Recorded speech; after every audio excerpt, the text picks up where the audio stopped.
welcome to Doors and Corners, a sci-fi and fantasy film commentary podcast. I'm Brian. And I'm Zach. And every Friday we sit down and watch a science fiction or fantasy film and give our 2 cents on its quality, production, story, and trivia. We watch the film together, but without sounds or visuals provided to avoid copyright issues. But if you do have access, we encourage you to join us and follow along. Here, we like to keep things casual, and there may be discussions of spoilers or sensitive materials or language. But we do try and keep things clean and family-friendly. Ultimately, the goal of this podcast is to create the experience of us all sitting down and watching this movie together. So get ready to hit that play button, because we're about to get started. Damn Doors and Corners, that's where they get you. Welcome back to Doors and Corners. I'm Brian. And I'm Zach. And joining us tonight is a particularly special guest. I believe that our first special guest outside of Patrick, who is now just our regular guest. This would be our buddy Dan, who is the only reason why Brian and I even know each other. Yes, it's true. Yeah, so this is Dan. And I'm just excited to be here and hanging out with you guys. I was listening to your Joker episode the other day, and you mentioned that I was kind of like sort of glue for you guys in your friendship, at least at first. And that's just really cool to hear that. So just psyched to be here. And this is something that honestly I've wanted to do for some time, but just it's kind of your guys' thing. And so, but the fact that you guys invited me to be here and to just enjoy, like old times, just to enjoy a movie together and do something that we used to do all the time is a huge privilege to me. Yeah, and tonight we're watching Back to the Future, which I was just like, Dan, we want you on the show. I threw him a list of movies that we were going to be, that we were thinking about doing in the near future. He picked this one, and it's such an amazing movie, such an amazing trilogy, and actually pretty special with Dan and I, because I remember watching Back to the Future with you. I'd seen it, but I'd never really, loved it. I remember watching it with you, with my friend Kate, at a youth group function at 2 a.m. on the dining room floor of the Tice's house. I remember this, yeah. And just hanging out, and that's when I'm like, dang, this movie's great. Yeah. I need to rewatch these, and they've been some of my favorites ever since. Well, this officially has been my favorite movie for since I saw it. I wasn't allowed to see it when I was a little kid because of the Calvin Klein scene, and you know what I'm talking about. But I grew up and got to see it, and it immediately became my favorite movie officially my favorite movie for several decades. And I don't know if it's really been bumped out. There are some other movies that I say that are probably better movies and just as entertaining. But this is definitely a movie that for me has just always been kind of in that official spot. Yeah. Brian, what's your experiences with Back to the Future? Oh gosh, I think so.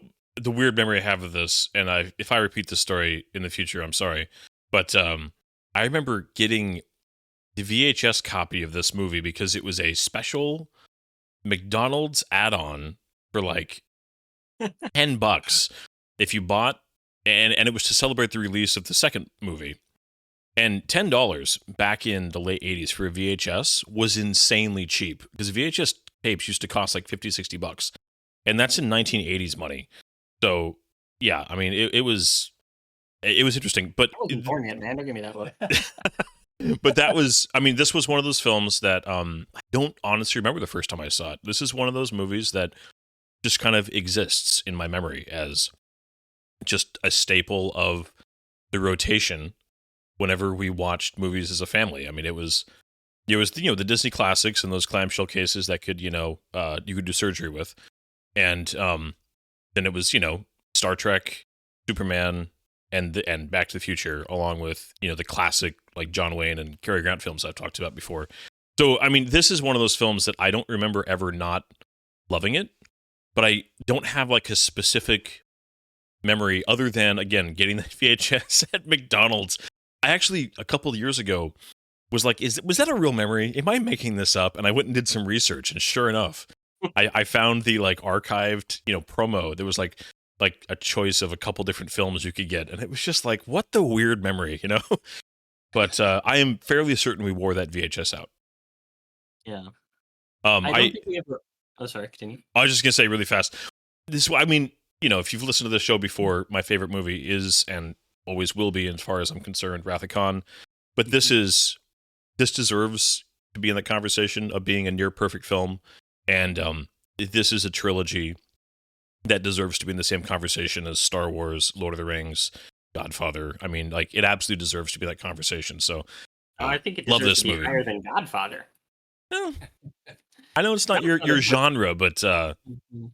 as far as film canon goes, they're the first two specifically are, No, anyways. but that's exactly what I'm saying though, because this movie, all right, number 1, 10 out of 10.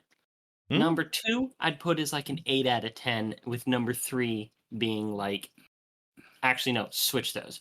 Number 2 being like a 9, and number 3 being like an 8 to an 8.5. They're just fantastic. Yeah. The Godfather is like 10, 10, 4. Yeah, I mean that is fair, Math. but it is one of those the highs. Well, we've talked about this too with other sci-fi like Alien and Predator and Terminator, right? Where they start out like the highs they're not just high, they're iconic, genre defining highs, and then they just I don't know what happens creatively. They implode usually because the original creatives leave, which is always a bad sign. And whenever you have a trilogy, the cash cow that is the franchise. Yeah. well, this is a great example of a trilogy where when you keep the creative core intact, it's not a guarantee, but it definitely, drastically increases the chances of maintaining the quality. Yeah, but part of that is one of the writers and producers, a gentleman by the name of Bob Gale. Okay, Bob Gale. He was born in 1951, so he's coming up here into his 70s, right? And the reason that's important is because Robert Zemeckis, the other writer, director, producer of these films, has said that they will not allow this franchise to be remade, rebooted, or sequeled as long as Bob Gale is alive. Man, nobody should allow that. Ever. I mean, who are you going to replace? Doc Brown? I mean, who are you, gonna you replace? could totally just do a nice little reboot where they go back to, in today's time, 1995. And they could just totally redo all of it. I mean, the modern remake, you can make you could cast, let's see, his name went right out of my head. No, Morgan Freeman's a little too old. Let's Yeah, see. he's too old. Who's like Great voice, but great voice? Denzel Washington is Doc Brown. Okay. Actually, no, you need somebody younger so that way you can make them old, but then they're young for the rest of it. So who's somebody in like their 40s that just gives off crazy energy? Oh Just gosh. total bad crap crazy. see, I don't even know. Yeah, I don't know I who you can replace. well, Yeah. Christopher Lloyd was such a unique actor.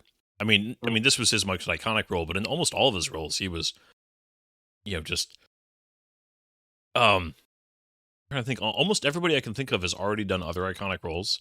It makes it harder for them to imagine.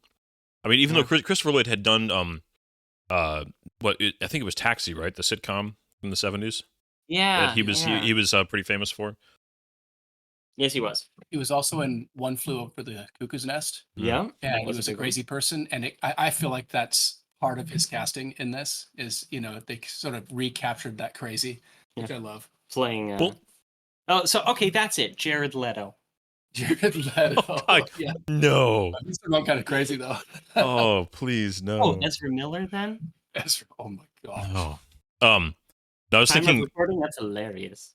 I used to always think, for some reason, that this came before Star Trek: Search for Spock, and it was just weird to me that when we recorded Search for Spock, we were talking about this, that he recorded this like right after that. So that actually was before he played Doc Brown. That he was Krug. Yeah. Okay, you know what? I'm actually somewhat serious on this one, okay? Have you guys seen the show New Girl? Ryan? Have It you was a seen while. New Girl? I watched the first few seasons, but it was a while ago, and other than the crazy lady who's cute and whatever. Yeah, Zoe Deschanel. Yes. I think it's the Z. Not my biggest fan. There are two guys on that show. One of them is the name Max Greenfield. The other one is There was the nerd and the Jewish guy. That's all I remember. Well, okay, so that's just it. There's the Jewish guy. He's like a lawyer or he's in advertising or something, and he does crazy so well. And then there's their friend who I believe the actor's name I believe is pronounced Lamorne Morris. He's a really funny black guy. Um, both of those have a type of crazy energy. You pair them with like Tom Holland or somebody, Mhm. Not you Tom might Holland. you might get an okay remake. Actually, these days they'd probably like make it a girl. You know, Yeah. swap But- the roles, Yeah. I mean, especially hey, like the 90s. if they did a good job, I mean, I don't want them to remake Back to the Future, but that would be an example where, other than the fact that it would be an odd thing to have like a teenage girl that's best friends with some crazy old man. Oh, you know, they'd have to rewrite that. Maybe she's an intern. You know what I mean? Like, I was just about to say, like, the fact that Marty's a guy doesn't really affect the plot too much, but the whole relationship, which is already, you know, if you want to go there, a little bit odd. But if you Yeah. made him a girl, that would even make it more like, really? This is an appropriate friendship? Yeah, I was actually trying to figure out because I watched the movie recently, and I was trying to figure out why is Marty friends with Doc. I mean, they're both a little unconventional. Maybe that kind of puts them together. But I was trying to figure out like why exactly is Marty friends with Doc Brown? You know, You know, there's a that's never 70 really years discovered, is it? of difference or something. You know, Well, no, oh, you know, I mean, I don't know how old they're supposed to be, but yeah. Well, I mean, Marty's supposed to be like late high school, or like a probably 17, maybe 18 in this film, right? right, yeah, I think 17. Yeah, about 17. Yeah. It's That's it is one of those that, like, yeah, this is, I think, to me, and it's so funny because I just recently my kids were in the mood to do some MCU stuff, and I watched Endgame like less than a week ago, and I laughed out loud so hard at the line, you know, when he's just like, wait a minute, so you're saying Back to the Future is a bunch of BS? Like, and I was thinking about it, that this is, but it had, my mind, I was triggered by a conversation we've had many times, Zach, where a film, if you introduce the plot elements, like, this is how this all works, like, it's presented to you and then it sticks to its own rules, that works almost every time. And Back to the Future, you know, regardless of how time travel really works or any potential paradoxes, whatever, it sticks to its own, like, once it establishes, here's the world, here are the characters, let's go. It sticks to that internal logic so well that you kind of stop questioning stuff, because, you know, the movie doesn't give you a reason to question it, as long as you accept the initial premise. And this movie's so good at that, and that's a hallmark, I think, of a lot of really good sci-fi or fantasy films. Because Yeah. if you actually, like, step back and think about it, there's all kinds of, like, questions about this movie, but they're only questions when you, like, remove yourself from what the movie presents as, here's the premise, now let's go. Yeah. And their friendship is, I think, in the same category as how time travel. It's like, I don't know, just like, they're good friends. That's established through and through their performances, through their relationships, through the dialogue. The question as to why doesn't matter. Well, I think that we should go ahead and get started, get into my nice little spiel. I do want to mention that we're going to probably be stopping a lot to talk about little details, because that's where this movie truly shines, is in its little details, as well as some talk about its incredibly troubled production. But to say, the fact Dang. this movie, well, what is this about? So many great movies have just absolute catastrophes of production for some reason. But again, you get the right creatives and they somehow manage to get there. 'Cause, yeah, Right. this movie was just a disaster behind the scenes. And the fact that Michael J. Fox was able to give his performance under the conditions he was working at the time is just a miracle. So, yeah. So I'm Go going to ahead, go ahead and do my nice little spiel here that this is Back to the Future, released in 1985, which you'll hear a lot about in the movie. Rated PG. It's 1 hour and 56 minutes long. It was directed by Robert Zemeckis, mostly well known for little tiny movies like, Forrest Gump, Castaway, whatever. And written by Robert Zemeckis and Bob Gale. This one stars Michael J. Fox, Christopher Lloyd, an iconic duo, as well as Leah Thompson, Crispin Glover, and the vastly underrated Tom Wilson, who just, without Tom Wilson, this movie just doesn't do anything. Now, I'm going to add a nice little extra here because I think that these are absolutely hilarious. The taglines that were released for this movie included, "He's the only kid ever to get into trouble before he was born. He was never in time for classes. Then one day, he wasn't in his time at all. 17-year-old Marty McFly got home early last night. 30 years early. Marty McFly's having the time of his life. The only question is, what time is it? Marty McFly, he's broken the time barrier, busted up his parents' first date, and maybe, botched his chances at ever being born." I love it. I love 80s marketing so much. I miss taglines. Oh yeah. Well, I miss like narration over trailers, like weirdly. I mean, I know that's like a mocking thing now. But yeah, I mean, just like the good trailer that just tells you the entire movie. Like nobody cared about spoilers, and they were just like, nope, we're selling the movie, so we're gonna give you the whole thing. Trailers killed that. Oh. Yeah. Yeah. I mean, you go back and you watch movie trailers from the 80s, and yeah, they give everything away.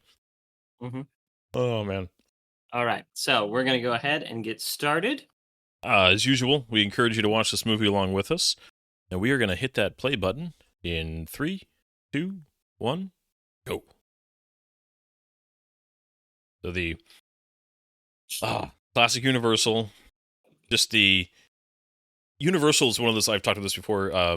When I see their logo, I actually think of Back to the Future's music, Alan Silvestri's score, almost like I think of John Williams whenever I see the Fox logo come up. They're linked in my childhood brain so much that can't be undone. Just that opening little, The thing is, I'm always used to hearing the Universal logo, and in this one, it's so quiet that you think that it's not even there. You think, oh, is there something wrong with my sound? Well, and what's funny is, I actually in my head, I think I just realized it. Even though this starts with just the ticking clocks, I still think actually of the music cue they open number 2 with. That little musical flourish. That's funny. Even though that's actually the second film. A lot of these clocks have like little meanings to the story here and there that like you can read into and decipher. One of them has like this guy hanging from the clock, just like at the end of the movie. Well, isn't that Christopher Lloyd's like, it's somebody else named Lloyd, right? It's this famous scene from a movie, like a stunt that they did back in like the 40s or the 30s. That guy. Who's that guy? The stunt guy. Well, his last name is Lloyd. There's Howard Lloyd. Yeah. Yeah. You're not thinking of the other guy, Keaton, Buster Keaton? Yeah. No, it wasn't Buster, because I literally just watched this today when I was kind of doing a little bit of review, and the old Burger King stuff on JVC. I also love too. This is just talk about show don't tell, because they are telling you so much about Doc Brown in this just opening pan. Yeah, right. Very much so. One of the things I like about this opening scene is that there's all these things going wrong based on timers. And so it kind of, in my mind, it's like a little foreshadowing that there might be some shenanigans based on time that may not go so well, Right. And just this little TV, like really focusing the plutonium theft. Where's the plutonium? Subtle. And of course, we see it under the table in a little bit. Right? Yeah. So funny. But also, the same bread has been toasting for days.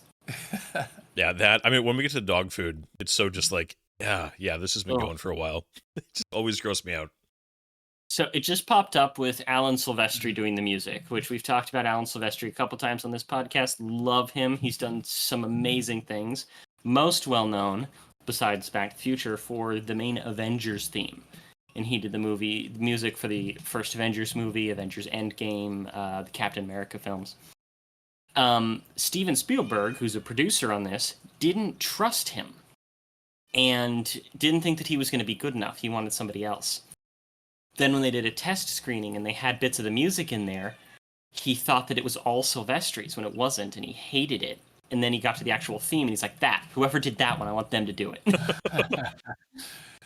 Well, it's funny because I think a lot of people think of this as a Spielberg movie because I think his name is first.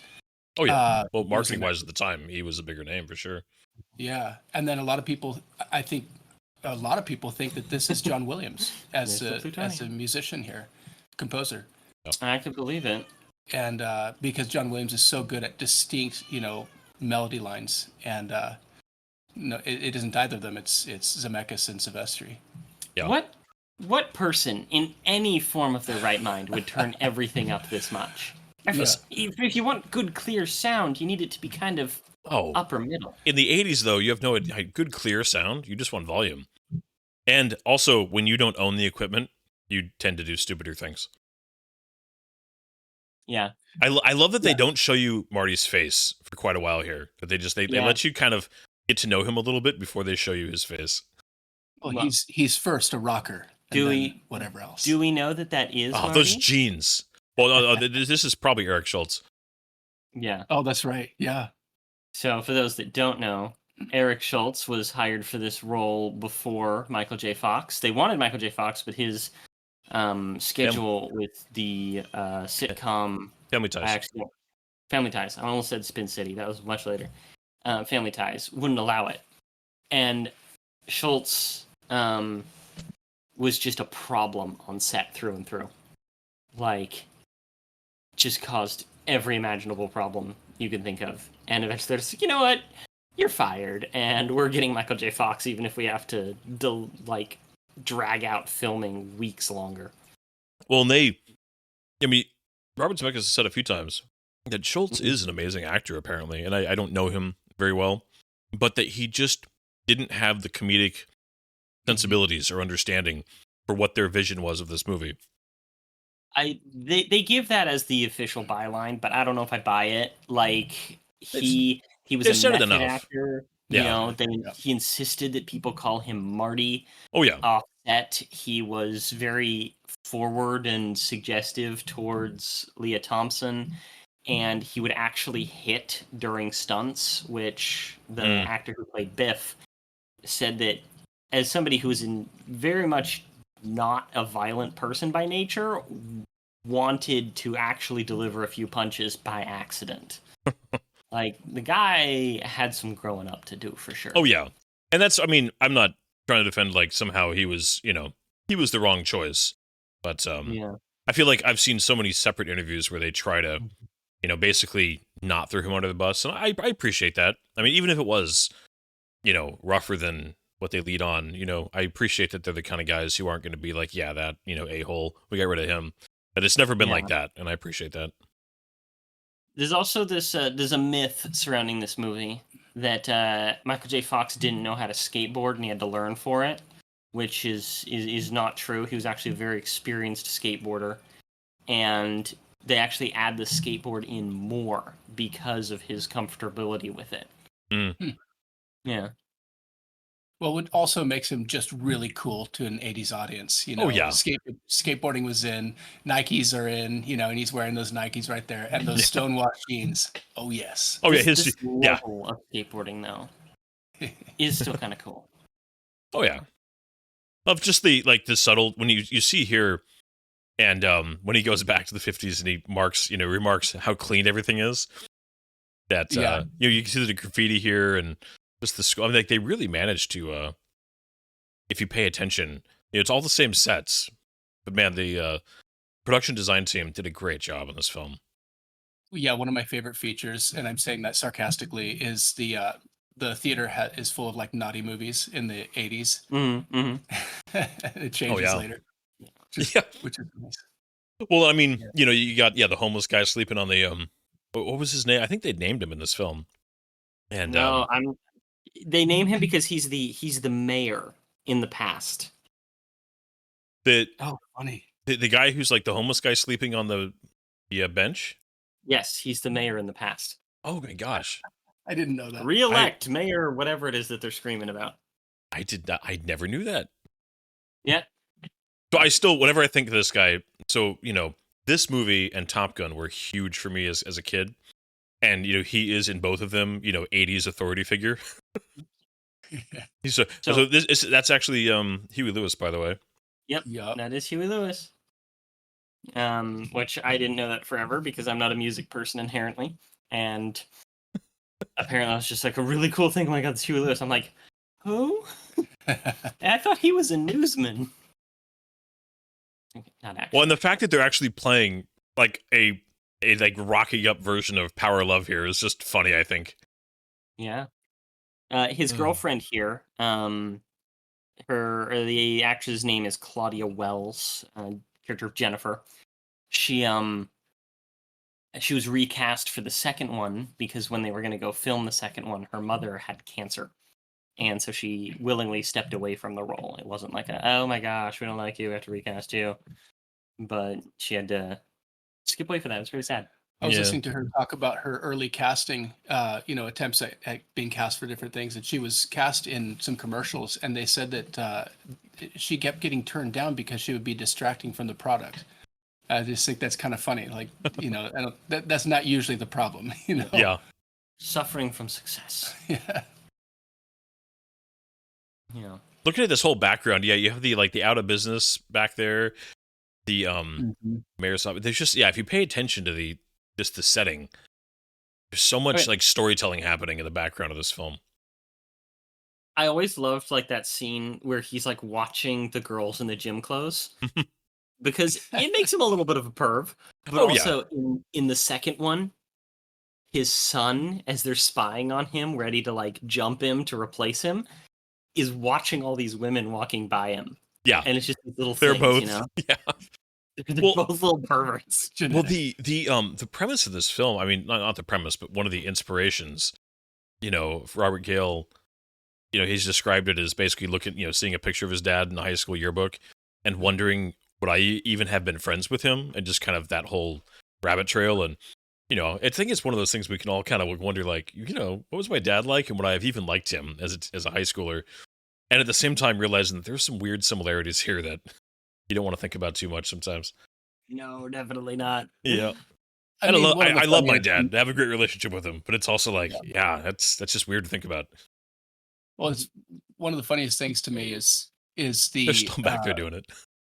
The dynamic of his mom and finding out that she's kind of a naughty person. Yeah. It's dark and kind of funny at the same time. Right. Well, it's interesting that they went two different ways because his dad, when you meet him in the present, his dad is a loser now, and he was kind of a loser back then. But his mom is like just this run down, just kind of depressed housewife, right? But you go back and she was like the spicy naughty girl at school. And just interesting that like one of his parents basically never changed and the other one just became just sad.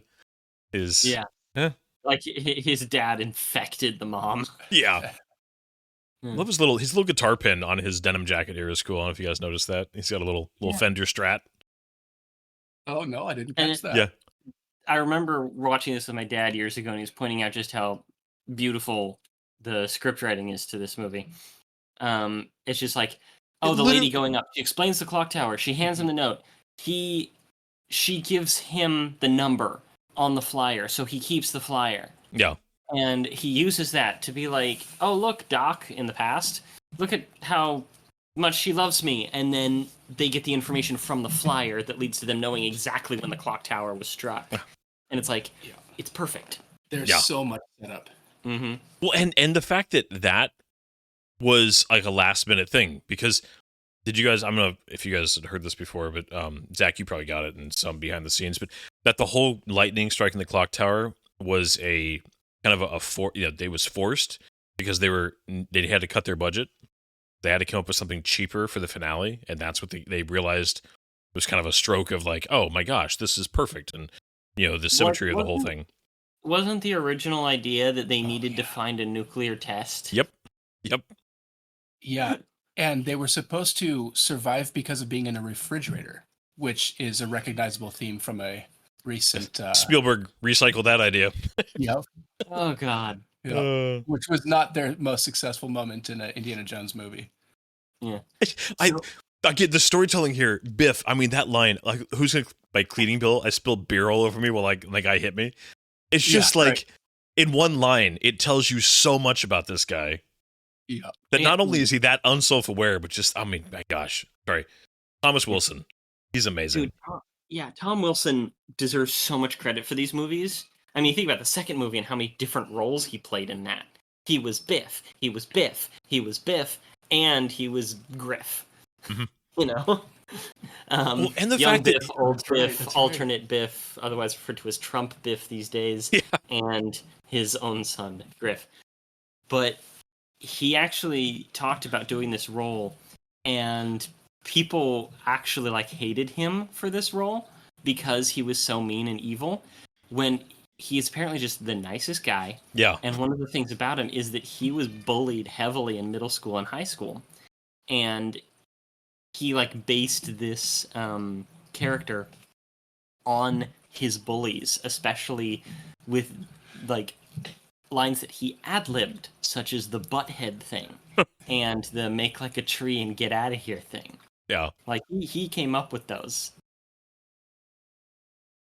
I still don't know how Crispin Glover captured this character so stinking well. Oh, it's just yeah, because he's so pitiful. Like, but he manages to be pitiful in a way where you feel sorry for him and kind of hate him a little bit at the same time. Yeah. Yeah. It's like he seems so genuine, but at the same time, he's also just such a stinking moron. A deleted scene goes into the peanut brittle there. It was Biff was forcing George to buy his kid's peanut brittle as like a Cub Scouts thing. I think that the funniest part of this whole scene here, this whole sequence, is the mother's depression. It is just so funny. Leah Thompson just nails this. I mean, she's got the great old, the old woman makeup on, and it's just you see this table and you're just like, this is like one of the worst. I just can't imagine living in this family. Yeah. The line that kills me is when she's talking about seeing him for the first time and they lock eyes, and then she knew that she would spend the rest of her life with him. And she says it so flatly. Oh, it's such good line delivery. It's just, oh man. It's the epitomal, like, romantic line, but it's said in a way that turns it so unromantic. What's amazing about this whole scene too is that it's a lot of like setup and narrative, and yet like it's couched in so much humor and stuff like that it really doesn't come across as like laying out storyline, And this line right here by her, sat in a parked car with a. Sorry, it's foreshadowing. When you watch it again, you just see this, but it's just so. Oh man. Also, I mean, it's so on the nose, but they nail it so well that it works. Yeah. Hit him with the car. Oh god, they hit him with the card thing. This is like the only scene where the actress playing the daughter here like has anything to do, but she's amazing actually in this tiny little bit she got. Well, they were gonna have a part for her in the second one, where there was actually gonna be a little bit more with his siblings in the dark timeline, but she was pregnant, and the other guy, he did have a brief deleted scene, but they decided to drop that thread. Didn't want to add too many characters. I feel like it's a sign of a good film also for me is when you rewatch it, it actually gets better because you pick up on so many of these little things. And again, this whole scene, it's great the first time you watch it, but when you know the whole context of the film, this scene just gets better. When in your mind you're picturing her parked and you're picturing, George, what were you doing out there again? And just the the peeping Tom, and I mean, again, there's just so many right here. Yeah. There it is. I was going to spend the rest of my life with him. And cutting to this laugh, which is just... And also the TV, and it's the episode of the TV, it's the episode of the show that they play later, but also he uses the same, the Darth Vader thing, It's a little bit of inspiration. There's a Pepsi Free, which was a Pepsi line in the mid-'80s that did caffeine free. Yeah. Which you guys might be old enough to remember that. I'm not. I wasn't born yet. I remember Pepsi Free. I didn't remember that it was caffeine free, though. That's interesting. Yeah. Yeah, that was its whole thing. I had that clock in my room. My parents had that clock. Yep. That did stick around. But my mom would actually joke about me being a lot like Marty in this particular scene, the way that he's just like sleeping all bent over in his clothes. Oh, yeah. I remember as a teenager waking up in positions where I'm like, huh. Twin Pines Mall. Isn't it Lone Pine later? It is. Well, because he runs over one of them. Which they bring up. Mm-hmm. Oh, yeah. Because one of the things he mentions, Old Man Peabody and is trying to grow pine trees on this land. Breeding pine trees. Reading pine Reading trees. Pine Trees. But Peabody is a reference to the Bullwinkle Hour. The Sherman and Peabody, the time traveling dog. Yeah, yeah. Oh, Yeah, that that's was right. actually like a direct reference. Old Man Peabody, because he was named after Mr. Peabody. Mr. Peabody. This is a great entrance for a main character of the movie. Not course. just Emmett Brown either. Oh yeah, I mean it's because the Oh, yeah. DeLorean is a character for sure. Absolutely. And then yeah, and again, the production team just nailed this. Yeah. It seems so clambered together, and this was just such a cool car at the time. The DeLorean is a piece of crap, It really is. but it is What a great, like, just right there, like he comes out, the eyes open, just again. the It's just- fumbling. it's just and just immediately starts just talking a mile a minute. Yeah. One of my other favorite things about Doc Brown is that he doesn't change in 30 years. Like he just does not look any different in 30 years. Well, they have some old man makeup on him, but it's very subtle Very because he subtle. just naturally has an old man face. Yeah. But he's got white hair the whole time, and when he sees himself in the future, he's like, "Oh my gosh, look at my hair!" You know, I look so young. It's exactly the So same. young. Oh man. But yeah, a couple of these scenes where you're not seeing Marty's face is Eric Stoltz. Yeah. I keep saying Schultz. It's Stoltz. Adults. I love that even Doc Brown has Nikes on, by the way. Yeah. Well, they went heavy duty on the in order to get this movie financed. They went heavy duty on the product placement. There's actually a fairly legendary story about how the California Raisins really believed in this film, the company that owned California Raisins, and they got product placement in it, but they realized that in filming it in places, it looked like dirt. And it didn't look good, so they removed it, and the only place that they had the product placement was on a bench at the end of the movie being slept on by a homeless man. And so that's they right. sued their money back, and they gave them back their money because the movie had made like 15 times its budget.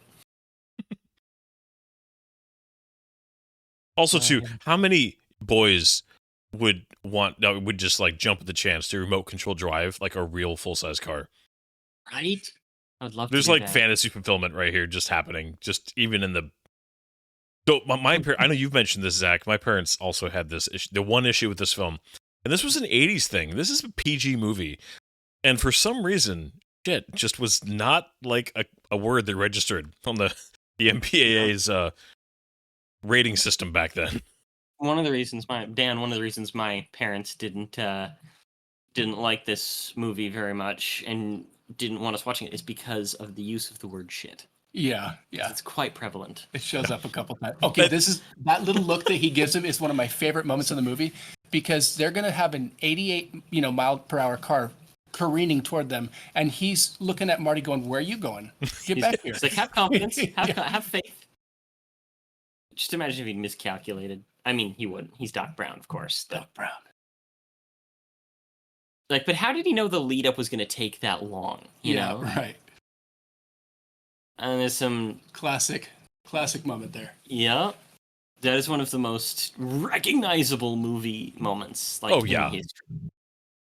And The nice spinning little green license plate. screen. I mean, yeah. Oh yeah. How many? This is one of those films. I mean, how high up there is this on the list of just sheer number of iconic moments in a film that just became part of pop culture? Mm-hmm. And also, this scene is perfectly timed because he sends Einstein into the future by 1 minute, and it's like exactly 60 seconds. Oh, interesting. Mhm. I was wondering if they had timed that. Yeah. That's cool. Well, they Well, do I- it several times. Yeah, Later in the movie, there's a countdown. I'm trying to think. This is a single take here, right? Mm-hmm. Huh. Well, I mean, there wasn't with like him picking up the license plate and everything. Oh, that's right. Yeah, but from that point, we got. Mm-hmm. I do love Doc here Yeah, too. Is he's just like scribbling notes and just that line. The guy who designed the DeLorean, whose last name is actually DeLorean, person like found Robert Zemeckis and Bob Kane and like, Bob Gale, not Bob Kane. Bob Kane, that's one of the creators of Batman, I think. And was just like, thank you for like saving the reputation of my car. Oh, if it wasn't for this movie, the DeLorean, nobody would even know it existed. It just would have Nope. disappeared into the it would be like a weird anecdote in like car enthusiast history, and that's it. Now it is one of the most commonly found like Easter eggs in like video games. There's a particular video game YouTuber that I like who has a little bit that he calls overused video game Easter eggs of the week. And there are so many Back to the Future Easter eggs through video games, especially the presence of DeLoreans. There was one game where you could actually, it was a car racing game, and you could get a DeLorean. And like 1 in every 1,000 of them that loads up is the Back to the Future DeLorean. Yeah. Well, Ready Player One was like that. Oh yeah. Right there, one. And then there was the Zemeckis Cube, which was cool. And Yeah. it played the Back to the Future music every time they used it. Yeah. And, well, the DeLorean in that was a replacement because they weren't allowed to use X-Wings from Oh. Star Wars. Oh, what a Yeah, good choice, though. He rode around in an X-Wing the whole time. For a large amount of the I time. mean, that would be pretty cool, but I love the choice of a DeLorean. Oh, yeah, me too. Well, I mean, it was Steven Spielberg. Yeah. Yeah. Oh, this- Volunteer. This is another thing this movie does well. It manages to make all of its exposition completely make sense within the context of the scene. It's not just them talking for the sake of talking. It's, he's explaining this. He's filming it. He's literally shooting a documentary here. Mhm. And, so like they're telling you about how this works, but it never feels like a bogged down exposition scene. By the way, Birth of Christ is not in 0000 because there is no such thing as 00. It's 1 BC to 1 AD. Right? So which one was he born in? AD or BC? BC. Wow. So it was BC while he was there. Before Oh my Christ. gosh. See, I always thought there was just 33 years of missing history, because it was before Christ and then after death. So his actual life was just like this black hole in history. Yeah. Actually, I'm Anno kidding, by the way. Domini. It's Adio Domini, which stands Yeah. for Year of Our Lord. So, like, his birthday. I know. I'm just. But you can see like the neck and everything. There's like the Oh, makeup yeah. crinkling. It's little affectations. But he's looked like an old man since he was young. He's like Judi Dench that way. Yeah. Yeah, exactly. Here's that line for you. Mm-hmm. It's a crazy idea about breeding pine trees. With his buggy eyes. Those Yeah. eyes, man. His Oh, lack man. of blinking is so incredible. Well, I mean, it's just both of these actors are just their comedic timing sensibilities are so good. And this is all important dialogue, not just for this movie, but for the future movies. The lack of gasoline is one of the main cruxes for the entire third movie. That's right. Great. I love this line about the pinball machine parts. Yes. He's so pleased with himself here. And at this time, Libya was a big problem, big pain in the butt for Oh, yeah. the United States. I mean, they still kind of are in a small way. They're a little bit less important these days. I believe this is a completely fictionalized conception of how plutonium works and what it looks like. And I think it's very effective. I love Yeah. the little... Well, having I like Marty the like vision. the camera literally goes from one shoulder to the other. There is his like jump scare is great. Yeah. That's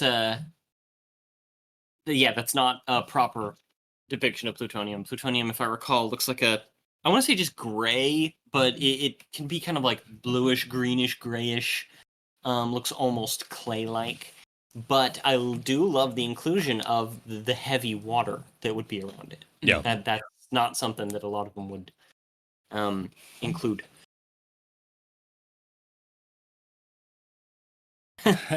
Well, this was when Doc Brown didn't mind so much altering the future, which is very interesting. Okay, so plutonium is grayish. Yeah, And but it's much cooler when it's red. it is much cooler. I assumed plutonium would be glowing green.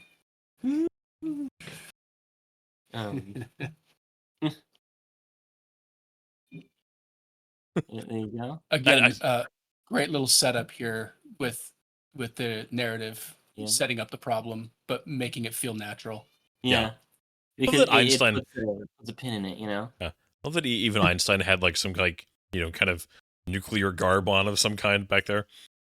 Right? Man, I love the fact that I always loved the fact these terrorists were in a VW bus. There was just Right. something about that, just like, the love Right. mobile, the hippie mobile, and then terrorists pop out. Yeah. And it's Olympians. My mom would quote that sometimes for one reason or another. That line, by the way, they found me. I don't know how but they found me. Mhm. Is in a OC Supertones album. They sampled that. So, Who are the Supertones? Oh man. oh my gosh, don't even. Okay, so the fact that Doc literally gets killed here too, like Yeah. On screen too. Yeah. that's not like he's dead. Like that's Also, gun safety people don't point a gun at your face the way that he did with that Colt single action army. yeah. Please don't. And also, like, AKs don't jam a lot. That's no, I'm not going to say fictionalized, but that's really hard to do. It's not But- likely. Like, they must have real shoddy AKs. Just I mean, ending. that's also not a proper like AK-47. That's an AKM, which was a later like reproduction. They're not as good as like an AK-74 or one of the original AK-47s or the Type 56 Chinese AKs. But they're still pretty reliable, you know. But I mean, it is the official bad guy gun, It is the official bad guy gun. That's true. And and it jams over and over again too. Like oh my gosh, it's salty. It's This chase here, it's just a bunch of guys around a mall, but it's exciting, you know. Well, Well, I love this is one of the few times that a guy hanging out of a car is trying to shoot, and they accurately portray the fact that he'd be like physics are still a thing. He'd be being thrown around. It'd be very difficult to aim.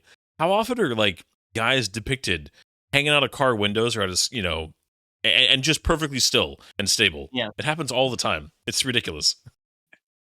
And this Yeah. movie actually, That was also the first time that we really heard the theme of the theme music. yeah, right. Like, it's rare for a music to have their theme so late in the movie, The fact that he's attempting 90 in a parking lot is pretty epic. right? This guy, marches to the beat of his own drummer. Big parking lot. And we have the RPG-7, which is just the bad guy weapon, you know? did you guys always assume there that he realized he was about to travel through time, and that's why he didn't try to dodge like the little photo booth there, where he was? I've always wondered that. I always that's a figured good that theory. he was panicking. He doesn't seem like the type of guy who's really got a steady head in a crisis. Yeah. Oh, I love this. the turn signal. All it is a turn signal, but the way they shoot it, it's so ominous. That's right. Yeah. Or the I guess hazards. this I mean, is it's why the they hazards. this is why they picked the DeLorean, was because it looks like a spaceship. Oh, yeah. That's from what they were saying. I'm trying to find Tales from Space. Yeah. I was gonna look that up, and find out that if it was a real comic. Tales from Space was not a real comic, but rather a prop created specifically for Back to the Future. Okay, with the space zombies from Pluto. Wasn't that like an actual title suggestion that basically Spielberg was like, reply with a memo that makes that as a joke because it's so absurd? Yeah, I think that was what it was. Yeah, because somebody didn't like the one of the not producers, one of the executives at Universal didn't like the title Back to the Future. He thought that anything that had the word future in it, people were going to expect it to be futuristic and Blade Runner-y. Yeah, he It's thought they already wouldn't mutated watch into human form. it. That's right. Imitated son of a bitch. Yeah. And there we have the great moment that changes the future forever. Just also though, if a DeLorean actually ran over like a mid-sized tree, it would trash the DeLorean. So you guys are saying that those were the Twin Pines? Those and were the they're twin- now. Yeah. I never knew that. Oh Well, it's yeah, supposed yeah, to- yeah. When he goes That's back, better. it's just Lone Pine Mall. Yeah, Yeah. but because this is Southern California, you can't grow pine trees in Southern California, so that's why they were so like weak. You know, Oh, Well, okay. It's going to be hard to breed pine trees if you don't have two of them. So Because that's how Yeah, trees that's work. how You it got to works. breed them. They gotta do the tree. well, I mean that's not entirely inaccurate. You would have to like breed them with another sturdier tree that's in the Yeah. same general area to I kind just of mean it's live. It doesn't work that way in real life, but he'd kind of be like trying to. Oh yeah, I understand. It's just funny. But like Like you here we keep, have the sign that he parks the DeLorean behind, the same sign that he yeah. parks the DeLorean behind in the other one, in number 2. And this is literally the same spot he's standing at the end of number 2 in the rainstorm when the guy comes up to Oh, him yeah. with the letter from Doc in 1885. Yeah. Yeah, this movie actually has remarkably few locations. If you think about it, it's just different location, Yeah. different times in the same locations. yeah, you're right. That's interesting. Suppose you are right. Ugh, it's out of plutonium, no more rotogens. Is rotogens just the same as rads? I feel like they are. Probably. I like that scene focusing that he's got the camera, he's got the Walkman, and he's got the suit. Because those all come back later. Also handy for him. The DeLorean is not a particularly heavy car. No, stainless steel. Which is brought up in Back to the Future Part 2. I keep referencing those. I'm sorry, I can't help it. Such a great No, music cue here, by the way. Just Oh yeah. it's just so like iconically 50s. Yep. You're in the 50s now. Also, the big crane shot. Ronald Reagan. Yeah, Ronald Reagan. Foreshadowing, for sure. So this goes into the big crane shot where previously in the movie, when he walked into this same square, it's this same shot of the whole square, and it kind of follows him through. But now it's here in the 50s and everything's so much cleaner, and it's repeated, I want to say 6 other times through the rest of the series. Texaco. Mm-hmm. I think there could be a drinking game for how many times Marty trips. He trips over the hay bale, trips over here. Yeah. There's a lot of it. It's all They could very be- intentional too. Yeah.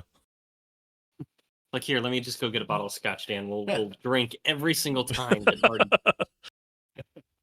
Oh, the Oh, the future. Look the at that. spring shoes. Okay, did those exist? Did people actually go around on spring shoes? just I'm like sure the it was a kid's toy. Yeah. Sounds awful, and like it really hurt your calves. But I mean, in the next movie, people are running through the same square on skateboards that are just floating. So we don't have those. Yeah, I kind of like this detail that he turns and is like shocked by the dinging because it's not something he ever would have heard. That's right. Yeah. Yeah, Hill Valley, a nice place to live. Okay. Another great tagline, by the way. Red Thomas. That was it. Yeah. So going, that's the same actor oh, really? as the homeless man at the end. That's great. Okay. Oh, speaking of your town here, it's a lot cleaner, Oh yeah. more put together. 1950s morals still intact. The colors are a little bit more saturated. It's not a dream, Marty. Oh, my favorite joke in this entire series or this entire movie, I should say, because it's not in the rest of the series, is the jacket. It's like, you from the Navy, kid? Oh This yeah. The puffy jacket. A life preserve. yes. Earns high praise. Like it's so clever. A Oh, life so- preserver. Oh man.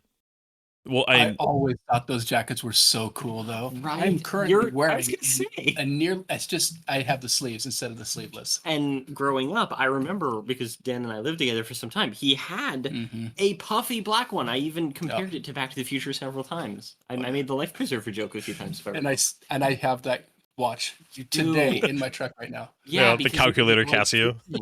Mm-hmm. Yeah, yeah. It's still the coolest watch in my book. My So mom excited. always made the comment out loud. What a jerk for pulling out the page. Like it always bothered her that he like stole the page out of the phone book. I don't know. It's just a thing. I'm a desperate times call for desperate measures type of guy, but at the same time, it's also like, yeah, what a douche. Just write it on your hand or something. I don't know. You gotta pay for it. That's great. Like, he orders a Tab, which is a Coke product, if I recall from the time. Wasn't it was specifically marketed to women? I don't remember. And But I then remember they Tab. yeah. Also, here, just to Biff's right, Yeah. is the first movie role of Billy Zane as his stooge Match.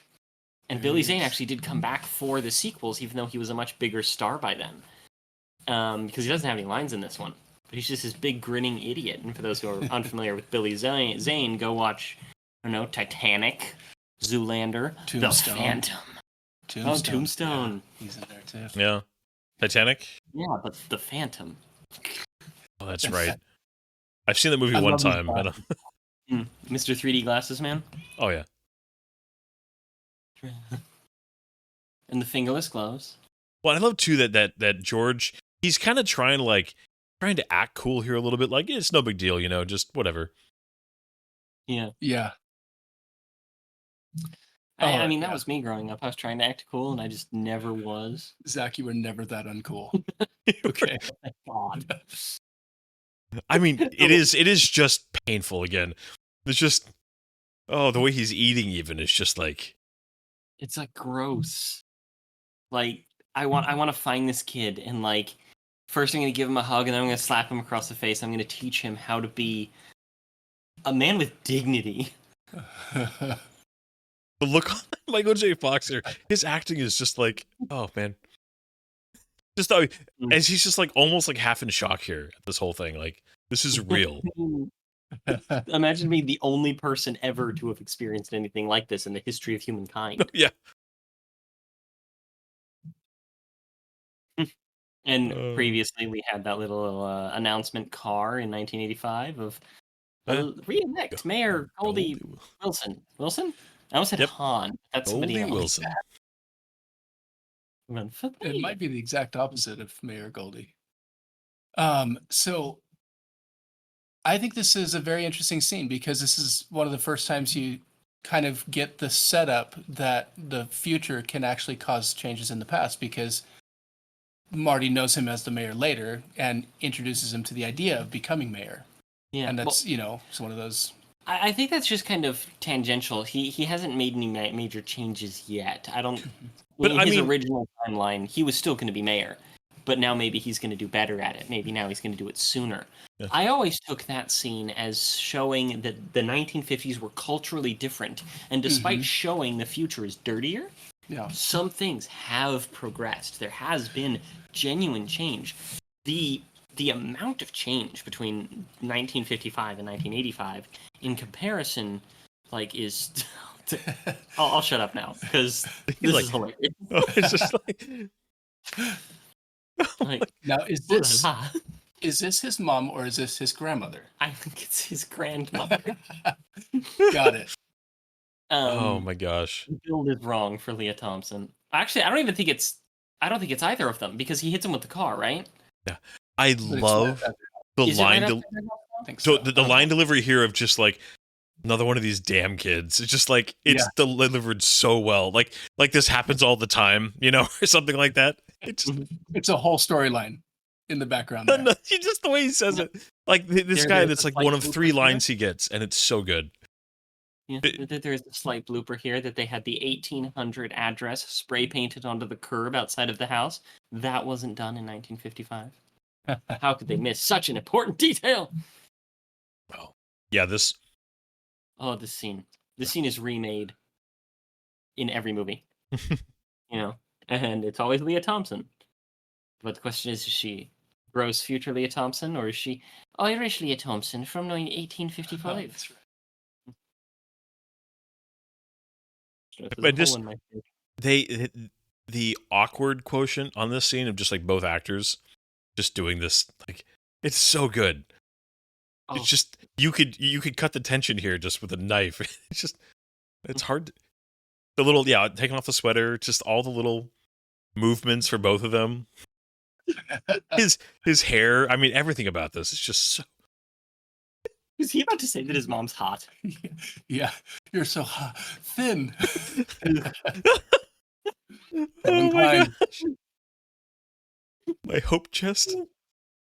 It's So oh. she tells this story about this movie and why she thinks that it's so legendary for her and why it was so perfect for her is because she had an agent. She actually spoke to a really high-end agent who told her that she would be playing virgins, whores, or mothers. And she's just like, well, this movie worked so well for me because I got to play all three. Oh My boy. gosh, it's so like, just. I mean, I think too, this movie works because any boy watching this is trying to like get the image out of their head of like, I cannot imagine my mom, the same age, hitting on me. That's just how horrifying that would be. Right? Well, no, this is another thing that kind of, I don't know, interests me about the movie is that Marty really doesn't have any kind of an arc in the whole movie except what he learns about his mom. That's the only arc he has. He's always kind of a cool guy. He ends up as a cool guy. You know, he doesn't have any life lessons that he learns. Well, the biggest thing is he learns something about his mom. I do kind of disagree with that. Because there's that whole thing about Jennifer encouraging him, you need to send that tape in to the producers. He needs to have a bit more confidence in himself. His journey is seeing his father needs more confidence. He's trying to teach his father something that he doesn't have. He fakes it, but he doesn't actually have it. Because the whole thing of, I just don't know if I can take that kind of rejection is such a line running through these films. Oh, he actually says it earlier in the movie, and she kind of confronts him for it. I can't remember what's said, but you're right. Yeah. That's right at the clock tower. Mm-hmm. The little Uncle Joey. Better get used to these bars, kid. By the way, I love that the brother here has the Davy Crockett hat. Mom has to keep taking off. And if you see right when they come into the 1950s world, Davy Crockett is like the #1 hit song of the time. Mm-hmm. Yeah. And they used to have all those things, the cereals and the westerns and stuff like that. It's like the equivalent of a friend of mine whose son wouldn't take off his Iron Man helmet that they got him. Yeah. You know, it's the same kind of thing. By the way, I did look this up. This is the wrong episode for this day, November 5th, 1955. That tracks. Nobody has 2 televisions. How times have changed. I have like 4 of them. And we only use one. Yeah. Man, like, all the fashion is so over the top. But It's a rerun. so, Do I know your? Oh gosh. You do. Well, and the fact that like she's like very subtly like, I mean, they are close. Like she's like, you know, kind of keeping her shoulder right there, and just like Leah Thompson is so subtly acting so well during the scene too. have you It's just have you ever been in that situation? I mean, Where a I've girl is sitting really close to you, and you like he obviously has picked up on it. I never knew how to read women, and it turns out that did happen to me on several occasions. I had no idea, and that's the reason why I didn't have a girlfriend until I was in my 20s. But I mean, I've definitely I had moments in high school, you know, trying to be as close as I could to a girl and hoping my parents didn't notice. So I mean that's the closest I can think of that I. This scene though, I mean, just the editing here of just the hand, you know, and just okay. I gotta go. Oh my gosh. I mean, just the way that she stands up and just takes the deep breath. I mean, there's so many little. It's amazing. I don't know. He's an idiot. Oh, this line, it's a golden line right here. Again, just Probably his parents. Oh gosh. There's a thing. Robert Zemeckis gave a comment on it where some folks. Oh, actually, I'll wait for that story. But this moment with the mansion. Previously, during the clock scene, there's a couple of newspaper clippings. One of them is that this mansion burned down. But Robert Zemeckis said that it was probably an insurance scam for Doc Brown to get more money for the time machine. Oh, that's awesome. I love that. But yeah, I'll wait on that other story because it's a funny thing. Just Oh, the helmet. oh man, there's another This one. is Just another- one of those recreated scenes so often. Oh This is man, another thing I like about this, though, because this is a failed experiment on Doc Brown's part. So you're introduced to him as a person who's not good at science, and he of course invents time travel. I don't know about not good, but But he's not successful here. getting where he wants. His Yeah. Oh, have any of you guys seen the TV show Fringe? A little bit. not a lot of it. John Noble's character on there, this mad scientist, is slightly like they list Doc Brown as one of his influences. Like Doc Brown meets Lex Luthor almost. It's a good combination. And the sound effect there. You invented.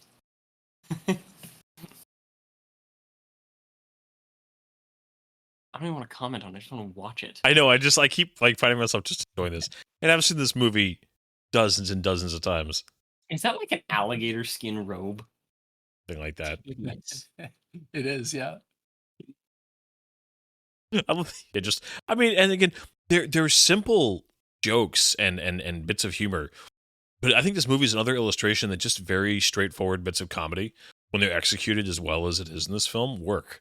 Like, I mean, comedy's not about being, coming up with something just incredibly clever or unexpected. That you can also just do straightforward comedy well in a lot of ways, and it just that matters just as much.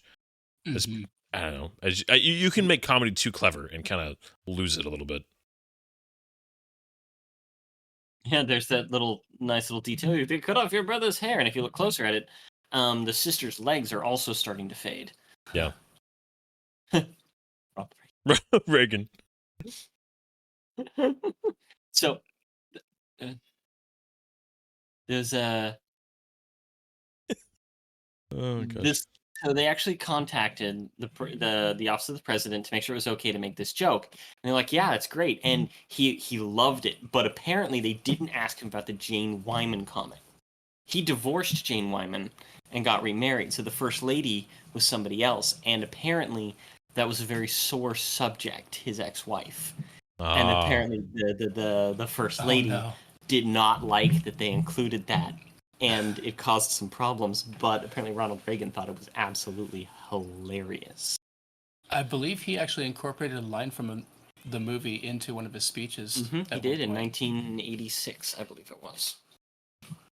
I don't remember which line, but Yeah. Out of Time, I think it was. Something Okay. along those lines. Honestly, though, I like Doc's current car. Like, Oh yeah, if it's a I- great if I- car.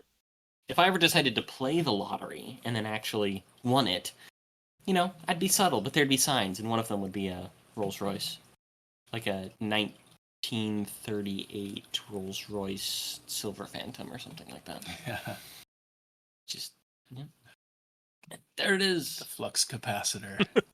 Oh, it's amazing. I love that it's just like wires going toward each other, and for some reason that enables time. But like you said, Brian, it's playing by its own rules. It is. Yeah. Yeah. This is this is what works, and this is what we're gonna roll with. I mean, it's Yeah. obviously like super high tech LED cables, and you have to have the red lettering label maker. Oh yeah. The fact that you labeled everything in it's just. Oh, it's great. I believe it's also mislabeled. I think it's flux compressor on the label. Really? Really. Yeah.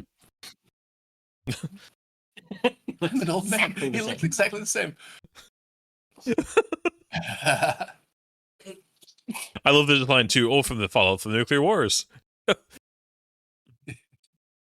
Yeah, I gotta say, in the earlier scene, it was lit by the Doc Brown's big, huge vehicle. That was really the lighting for the scene. It's a natural lighting situation, and I like that because the whole movie just feels like it's in the real world. It's not like all blued out like a lot of sci-fi is. Yeah. It just feels like it's your life. Yeah. I love that about it. JVC is another company that I had. they got product placement for. Oh yeah. I had so many JVC. Like probably half the electronics in our house growing up was JVC. Well, That- 1.21 gigawatts is another one of those things that's referenced freaking everywhere. Yeah. Um, also, a lot of people will say like, "Oh, the pronunciation's wrong. It's gigawatt." And apparently, he was calling it 1.21 gigawatts because a physicist that he met with in order to get the things right and talk to about and stuff called it gigawatts. So it's mostly known as gigawatts. Oh, Interesting. Newton, Franklin, Edison, and Einstein, they're above. Yep. A lot of people give Edison a lot of crap because he was a horrible human being who stole a lot of technology, but he was in his own right a genius. Yeah. This I was mean- before the rise of Nikola Tesla as a Yeah. legend. Hey, knowing how to apply things is historically sometimes just as important as the guy who actually invents it. Yeah. I mean- Who was the guy? The Apple guy. Well, Steve Not Jobs. Steve Jobs. Well, I mean, Wozniak. Wozniak was the tech mind, but again, Mhm. if you don't have the guy who knows how to sell it to people, then who cares sometimes? See, I knew Steve Jobs off the top of my head, but I had to remember Wozniak, Yep. which is Exactly. a more unique name. The aesthetic of Doc Brown's house here, though, Oh, it's so eclectic. it reminds me of my grandparents. Theirs Yeah. was a little bit more southwestern. They didn't have the wood paneling, but the rest of it, though, oh my gosh, it's my grandparents' style. The stained glass stuff. They even had a couple of the weird lamp tassels. Yeah. Thank you. Yep. Yeah. Well, Hey, and lamp that shade of red furniture. It's Yeah. not just red. It's like that very specific velvety red color. Is That it velour? yeah. Oh, it's so bad. Also, I the feel fact like that just the go ahead, Dan. I was just gonna say, I feel like it's kind of a sexy, thing. I think it's supposed to be. I'm not sure it actually is. I don't know if it works. Oh, it's just. So I also I love the fact that it's so simple, but it's so brilliant that by lightning striking the clock tower, you have a perfectly understandable to anybody means of knowing exactly when a lightning strike would happen. Literally, it froze it there, so there's no question about it. There's no well, how would they get it? The timing? Just no, it literally hit the clock. It's just built in, and just those little things again that they just make this plot both complicated but very easy to follow for anybody watching it. And that was not the original conception at the end, No. because that's a really genius, plan B. Oh yeah, the fact that they were brainstorming we got to save $5 million or whatever it was. But how can we do that? And looking, they were basically walking around the set for Hill Valley, going, "Well, if we shot it here, save some money. But what would we do?" And they and just again that's good creatives right there. Just brainstorming and come up with something so good. As somebody who likes to write for fun, there are those moments when you realize that you have a problem and you're just doing something else, and then you see something, or somebody says something, or you're watching a show, and you sit there and go, "Oh my gosh, I know exactly how I can apply something just like that to fix the writing problem that I have." It'll just come out of nowhere. It's like inspiration, and it's so hard, A slacker. What is it about being bullied that makes him a slacker? That's what I don't understand. Well, You I know? mean, I think part of that though is this era where if you're, if you're a victim or whatever, it's actually your own fault. Probably a little bit of the cultural. Yeah.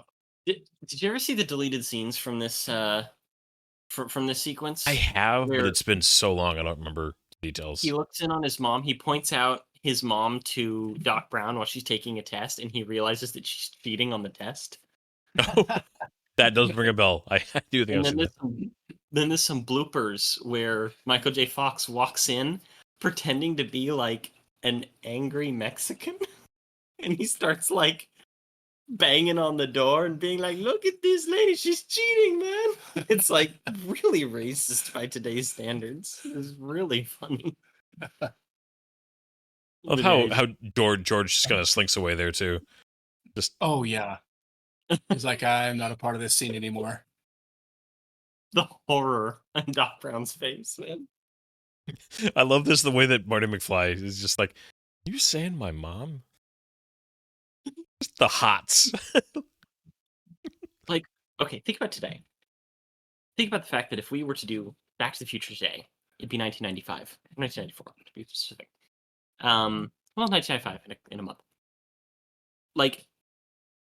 How would you translate that into today's lingo for the kids.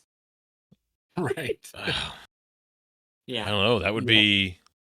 Well, I mean, because Dan and I were both in high school in that time, so like, I'm trying to think of like the correct slang. Dan, do you remember like what we would have said in high school at that time? No. It's just. Mm.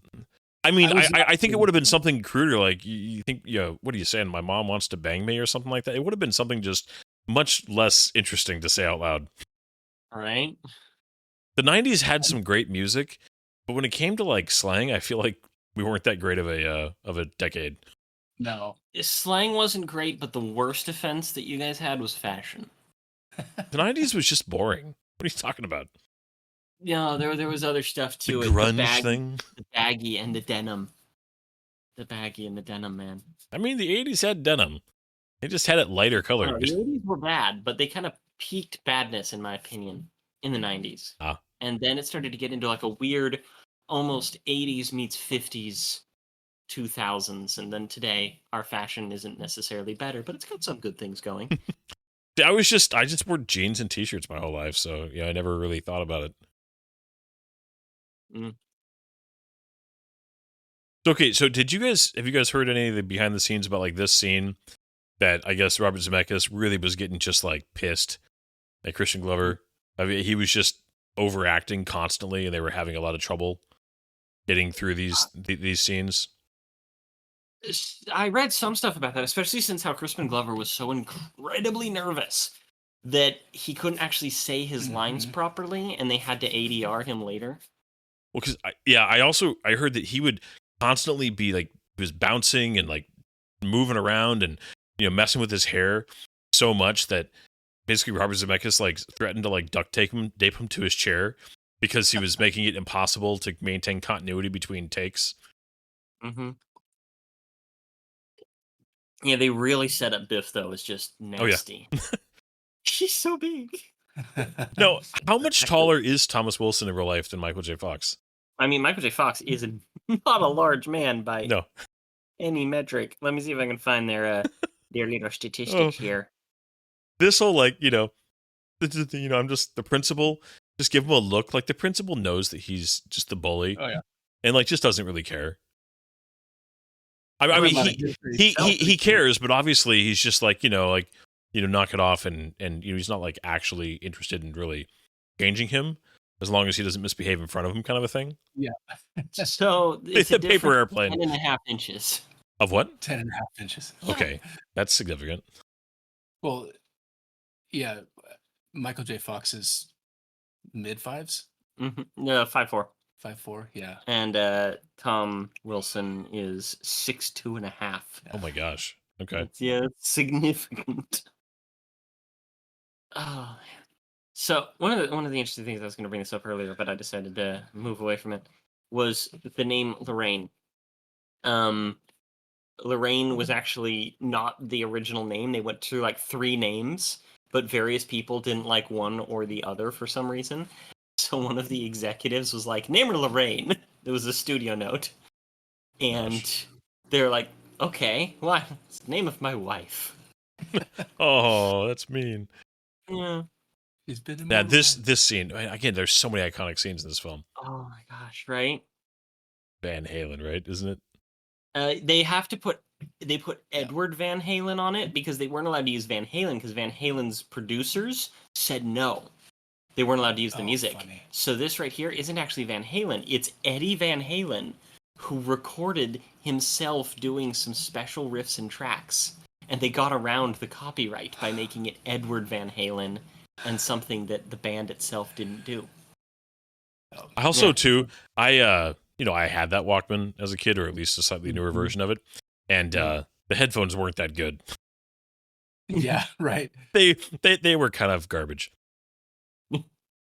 I love that he just did the Vulcan prosper. Yeah. Mixing up the Star Wars and the Star Trek, yeah. Yeah, there was right. Again, there was another deleted scene. The I overslept line is explained because essentially he instructs him on what he needs to do for Lorraine, to get Lorraine, and why, because otherwise he's going to melt his brain with the The hair hair dryer. dryer he had tucked into his belt, and then he drugs him to sleep. Just like, yeah, he's out. I think I might have given him too much though, and then it goes into the I overslept. I drugged him too much. Oh, Oh, that's funny. Yeah, Yeah. what a great little nugget. so there's so many little gems and lines here. Yeah. Jesus, George, wonder I was even born. It just It's a wonder I was even and he born. starts writing it down. I mean, it's just the fact that he's like, you see, all sweaty and just, oh my gosh, it's just, it's so good. Michael J. Fox's shirt always stood out to me in this. Like, it was just this weird red chain thing. It's so ugly. Isn't he borrowing from Doc? He must be. Which is funny because Doc's got Croc, you know, I just, I don't know what to it's call all that. tucking in the milkshake here. Just, I mean, Oh, there's just- so many little elements to this sequence that's so good. This whole sequence is it's legendary. Oh, love that. Chocolate. Give me the milk. And he slides it over. He doesn't even look at it. He just grabs it. Oh, It's so bad. smooth. He's like So just- approaching with the notebook like up in front of him like a weapon. Like just I'm pretending to smoke. It's funny because he plays it so awkward, but if you watch Crispin during this whole movie, he's extremely fluid in his movements.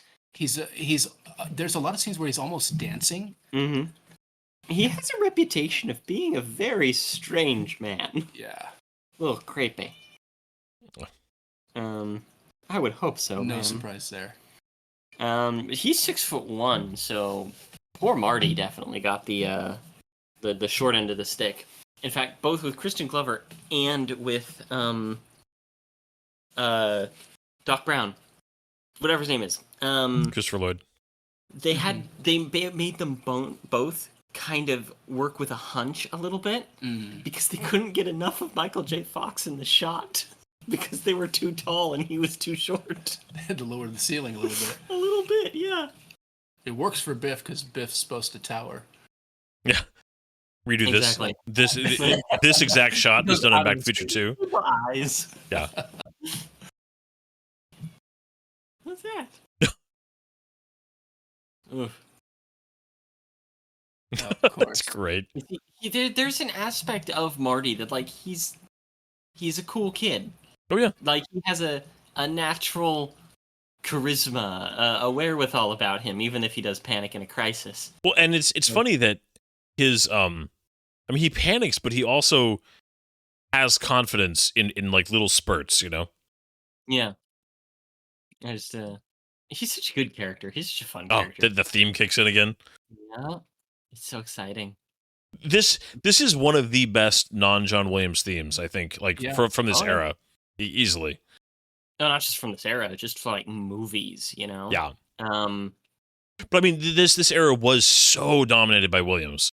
I mean, and rightfully so. He wrote, I mean, so many, Jaws, Indiana Jones, and Superman, and Star Wars. I mean, it's just, but man, this holds up to him. Absolutely. Yeah. No, absolutely. Huge fan of it. This has always been on my like big playlists of movie scores. That always reminded me of Indiana Jones for some reason. It always made me think of Last Crusade with the tank, Yeah. which is one of my favorite action movie moments like of all time. This would be terrifying. Have you guys ever been hit by a car? No. Not like that. I got hit by a car once. I was biking. It was a great time. Terrifying. I was like lucky not to have gotten pulled under a yellow VW bug. But when you're like looking at a car that's not stopping, it's nothing quite like it. I have had that being rear-ended now twice, I think. And then there was the can time you see- were rear-ended a tree. No, the tree rear-ended me. Zach was there. But I had that experience looking in the rearview mirror of my car and seeing cars just coming too fast. Like, man, scary. Yeah, surreal. Because it actually like be there. This Like, little shot in front was, of a car. oh my gosh. Oh, she's Jeez. so And good. once again, you see Jeez. George behind her shoulder, Yep. slinking off into the Yeah. background. Yep. Which Yeah. that's a detail I didn't notice for years. Uh, Yeah. another important part. Yeah, but say introducing the kind of subplot of, yeah, does Doc want to know or not know? Right. Yeah. Mm-hmm. I love the Um, goggles. It's just they help so much. Just add to his jacket's so dirty. Again, you just yeah, he's yeah. Why do all mad scientists have this chemical contraption in their labs, in the back of their labs? Like the you see all the vials, and it's standing on some sort of like rig. I'm not a chemist. Is that something that scientists just have around all the time? I mean, I think that it's just one of those prerequisites for there's certain things that you well, like for how long did those the things you could get them at like the mall science shop? There'd be like the electronic like fingers going out, you know, to like the glass sphere. You know that thing they used it in Borg props in Star Trek all the time. But like that was like every scientist has one or two of those just randomly sitting in their lab. Yeah, I think it's just the audience expects certain things, and it doesn't matter if it's real or not. I love that line that we talked over, though. The like, excuse the crudity of this model, because I think he does the same thing again in the third movie. Yeah. He does. It's so good. Like, it's perfect. Well, this is a great little, like, you know, look into his personality, his obsessiveness. Mm-hmm. That he created this basically overnight. This whole town. Yeah. Yeah, the random saxophone there, and Yeah.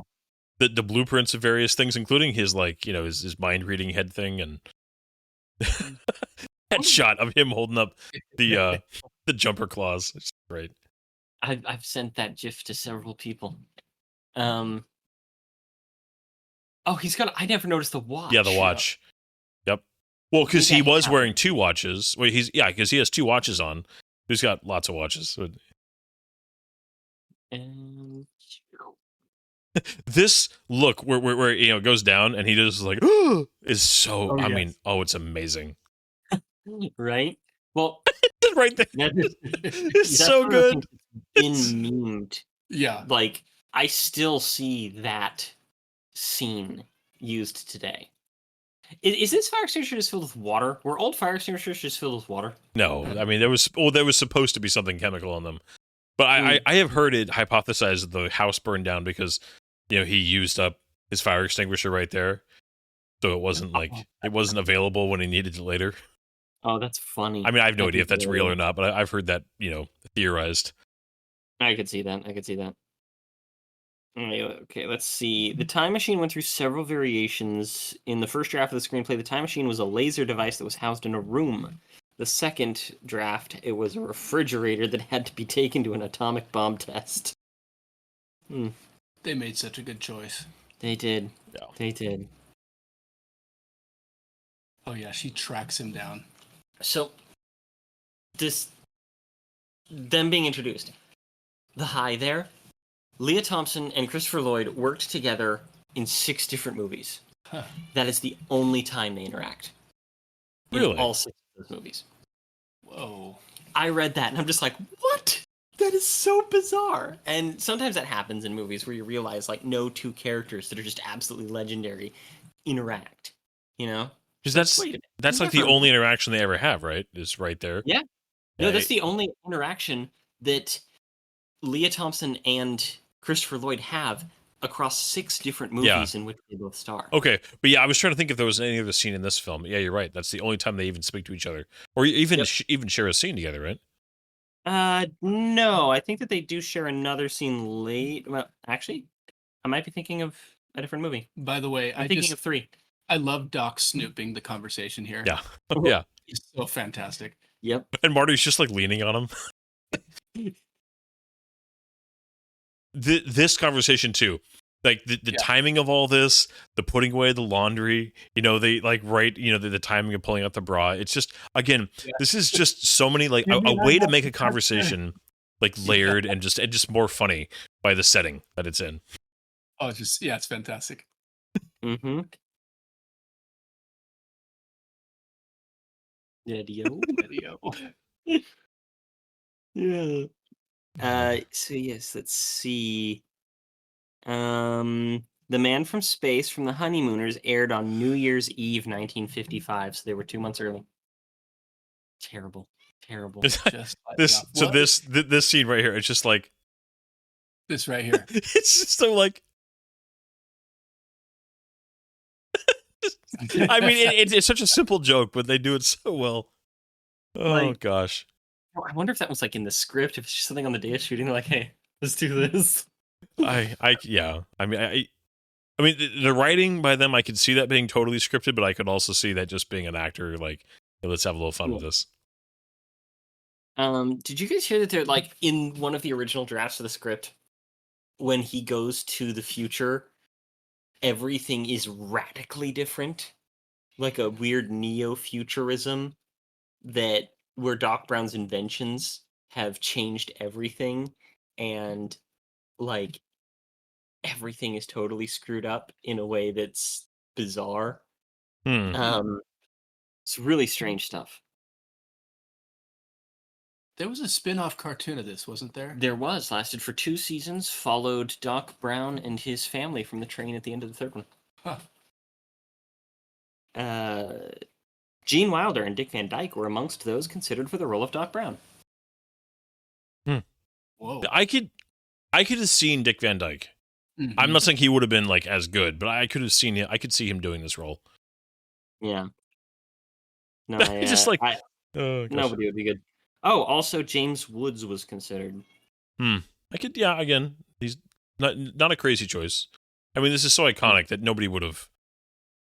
But I mean, those are actors that could have done this kind of role, I think, and it would have been fine. But man, Christopher Lloyd was just made for this role. Yeah. To me, I don't think you could get better casting than this movie, because you have, I mean, it's very much like Princess Bride, where there's just perfect alchemy between the people, just Yeah. absolutely perfect mixture, you know. Yeah. No, Well, and I- wholeheartedly agree. I think that's where, and we talk about this, just with film in general. I think what makes film such an amazing art form is its the collaboration nature, the collaboratory nature of it. The relationship between the writing, the acting, the directing, the special effects department, the composer. There's so many elements that all have to come together, and it is like when they come together, you get these magical results. And Yeah. it is hard to do. Like, if it was easy to do this, people would do nothing but make hits. The fact that we have so many crappy or just forgetful films, and these ones stand out, I mean, is a testament to when you do it right, it's special. You want to hear something funny about this movie? This movie was released only 9.5 weeks after shooting Wrapped. Whoa. Like, dang. Yeah, they can't do that today. Yeah. There's so much production to do today. Yeah. I mean, there's almost nothing in this that's special effects outside of the car. Yeah. Yeah. There's, I believe, 15 separate special effects sequences, which is not a lot. Not much in a sci-fi movie. I mean, this is technically a sci-fi movie. Yeah. Oh, Yeah. very much sci-fi. It was ILM Um, that did these. This is a funny thing. A lot of people think that Marty McFly was named after the movie Marty, which won Best Picture in 1955, but apparently the directors didn't know anything about that. Really? It was just a happy coincidence. I'm sorry, I'm finding some trivia because I'm trying to find that description of the original ending because it was so bizarre. Tim Robbins was considered for the role of Biff. Whew. That would have been interesting. Tim Robbins is a big guy. I feel like he's like too nice looking though. Yeah, he's too pleasant. I mean, he can be unnerving. Yeah. For those of you who don't know, Tim Robbins is a Shawshank Redemption guy. This is the scene that got them booted out of the possibility of Disney producing them. Mm-hmm. Yep. That brings up a really interesting thing because Disney passed because they thought it was too crude. A number of other studios passed because they said that it wasn't crude. Yeah, they enough. wanted it. Yeah, because they wanted like a Porky's like raunchy teenage drama thing. Yeah. I've heard over 40 times that they pitched it to a studio and were turned down. Mm-hmm. 40 times. I mean, Crazy. that's similar to like J.K. Rowling, right? She submitted Harry Potter for several years to dozens of different publishers and was never published until whoever the heck it was published it. But yeah, similar thing. So It's and so crazy. that is one of those like this whole scene. I feel bad even talking over the scene, but again, the fact that there's so many different times where I'm trying to think like how often is it that you have a massive hit that doesn't have a version of it was hard to get somebody to even finance this movie. And it just Yeah. tells you how often the people in charge of the purse strings have no freaking idea what is Right. good and what is not. Because more often than not, they say no to the things that are the biggest, most iconic things to ever happen in film. Yeah. And then the opposite happens too, where they say yes to things that should never go on film. Yeah, the Yeah. stuff you've never even heard of it because it's so it's just so forgettable, Yeah. so stupid. Well, you guys were talking about Conan the other day, and it seems like a very similar situation. Just a big production thing that they think is going to really be a big winner, but I don't think that Conan really got off the. Other than that first film, not really. But even the first film was hard to get going. So Man, this so good. This whole thing with This him, whole scene. we, Go we, ahead. we talked over him taking the drink. There's actually a blooper where they actually switched it out from water to whiskey, and he didn't know, and it was freaky. This man, worst scene Michael J. ever. Fox's like the look on his face here. This is such amazing acting right here. Just think with the eyes, Just all of Well, her reaction here too, just what she said. and when they cut back to his face here, it's just like it. That's trauma. Explain that to your therapist. oh Flat man, out. The dress, though. Always liked the dress. oh it's a good dress. It's a She very actually effective saved dress. that dress, and they weren't able to remake the dress for number 2, so she went home and got it and brought it in, and they were able to use it again, and she still has it, and then her daughter stole it and used it for a Halloween costume, and she got in trouble for it. Oh wow. So, something I read in a few different places that Tom Wilson had like really struggled to do this scene, and apparently just like in between like every take would just be like apologizing to Leah Thompson like quietly, like I'm so sorry. Like he was so uncomfortable shooting this. It's just like he does such a good job, but I feel bad for him in a way, like knowing that now. Oh yeah. Apparently, the dress was a little problematic. Made for some scenes to be extra uncomfortable and otherwise unusable. Yeah, Oh. I can. It says good things about him though. As just a decent human being. Yeah, All of this. love when they all get out, all the smoke comes out. It's just Yeah. oh, it's amazing.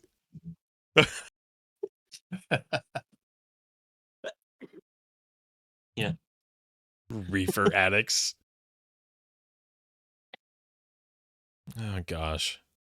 God, the smell. I remember working at Starbucks and getting all of the stoners hotboxing through. There's a reek to that. Oh yeah. The keys are in here. Yeah, in the original script, There's such a dark theme in a movie. I mean, what's happening here was just so dark. Yeah. It's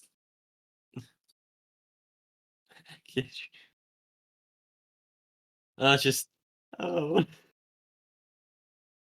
no, there's This- gotta be. I'm imagining there's something more to Biff's relationship with like the town, like maybe as like a powerful father or something. Yeah.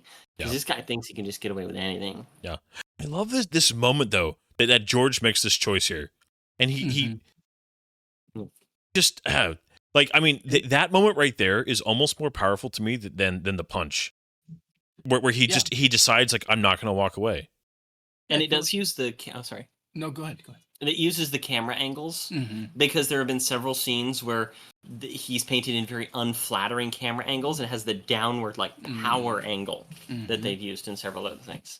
Oh, that's interesting. Yeah, Mhm. more of a hero angle. Yeah. Yeah, I feel like the biggest arc in this movie is actually him. Oh yeah. George. Oh, absolutely. But that just shows the effect a father can have on his son. Mm-hmm. Oh yeah. Yeah, You it's a fascinating. Love This that. whole like man, the editing for the sequence, just the timing, the back and forth, the faces, just the Downward angle. it's so Mhm. good. The downward camera angle, the upward camera angle there. There's a movie that they did back, black and white movie. I can't remember who it was. I think it was Jimmy Stewart. does the power transfer between two characters just through camera angles, and so it's Yeah. one of those things I always noticed about this movie. Oh, and then back up at him. Mhm. It's just I think again that's why just films that those things matter. Like you subconsciously associate so many of these things with different types of characters and emotions, and just the power of how you shoot something. Yeah. Man. Oh. And the It's theme like- again. the kiss is important, but that's a good moment there. Oh yeah. Oh, that look is, yeah. Hey, his wallet. I think that guy he stole that guy's wallet. Well, I mean, the second film makes such good use of all this, which is just one of the things that makes the second film so special. Like, I actually, the future stuff is great in Back to the Future Part 2. I love Back to the Future Part 2. But my favorite, there, he like smacks that woman in the face. Sorry, continue. I was just gonna say, my favorite parts of 2. Everybody remembers the future stuff. My favorite parts of 2 are when they're back in the 50s again, because I think it's the best part of the film. Agreed. Absolutely agreed. It's just the crazy. Like, he's so tired.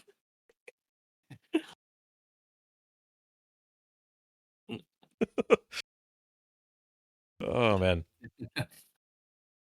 that's a classic Gibson too. That's a great guitar. Oh, that's a good coat. Yeah. This guy's so smooth. Right? I always hated this song. It bugs the crap out of me.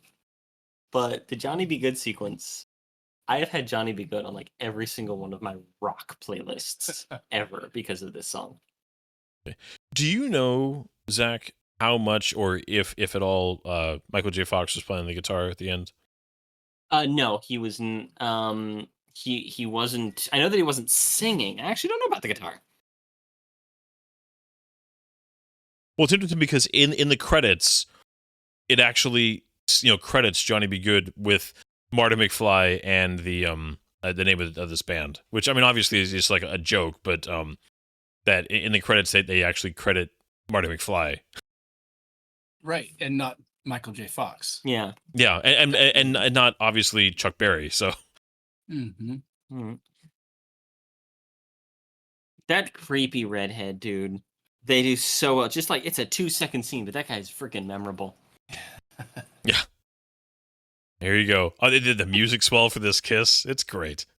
Oh, this is how every guy like wants to be when they kiss. Yep. Exactly.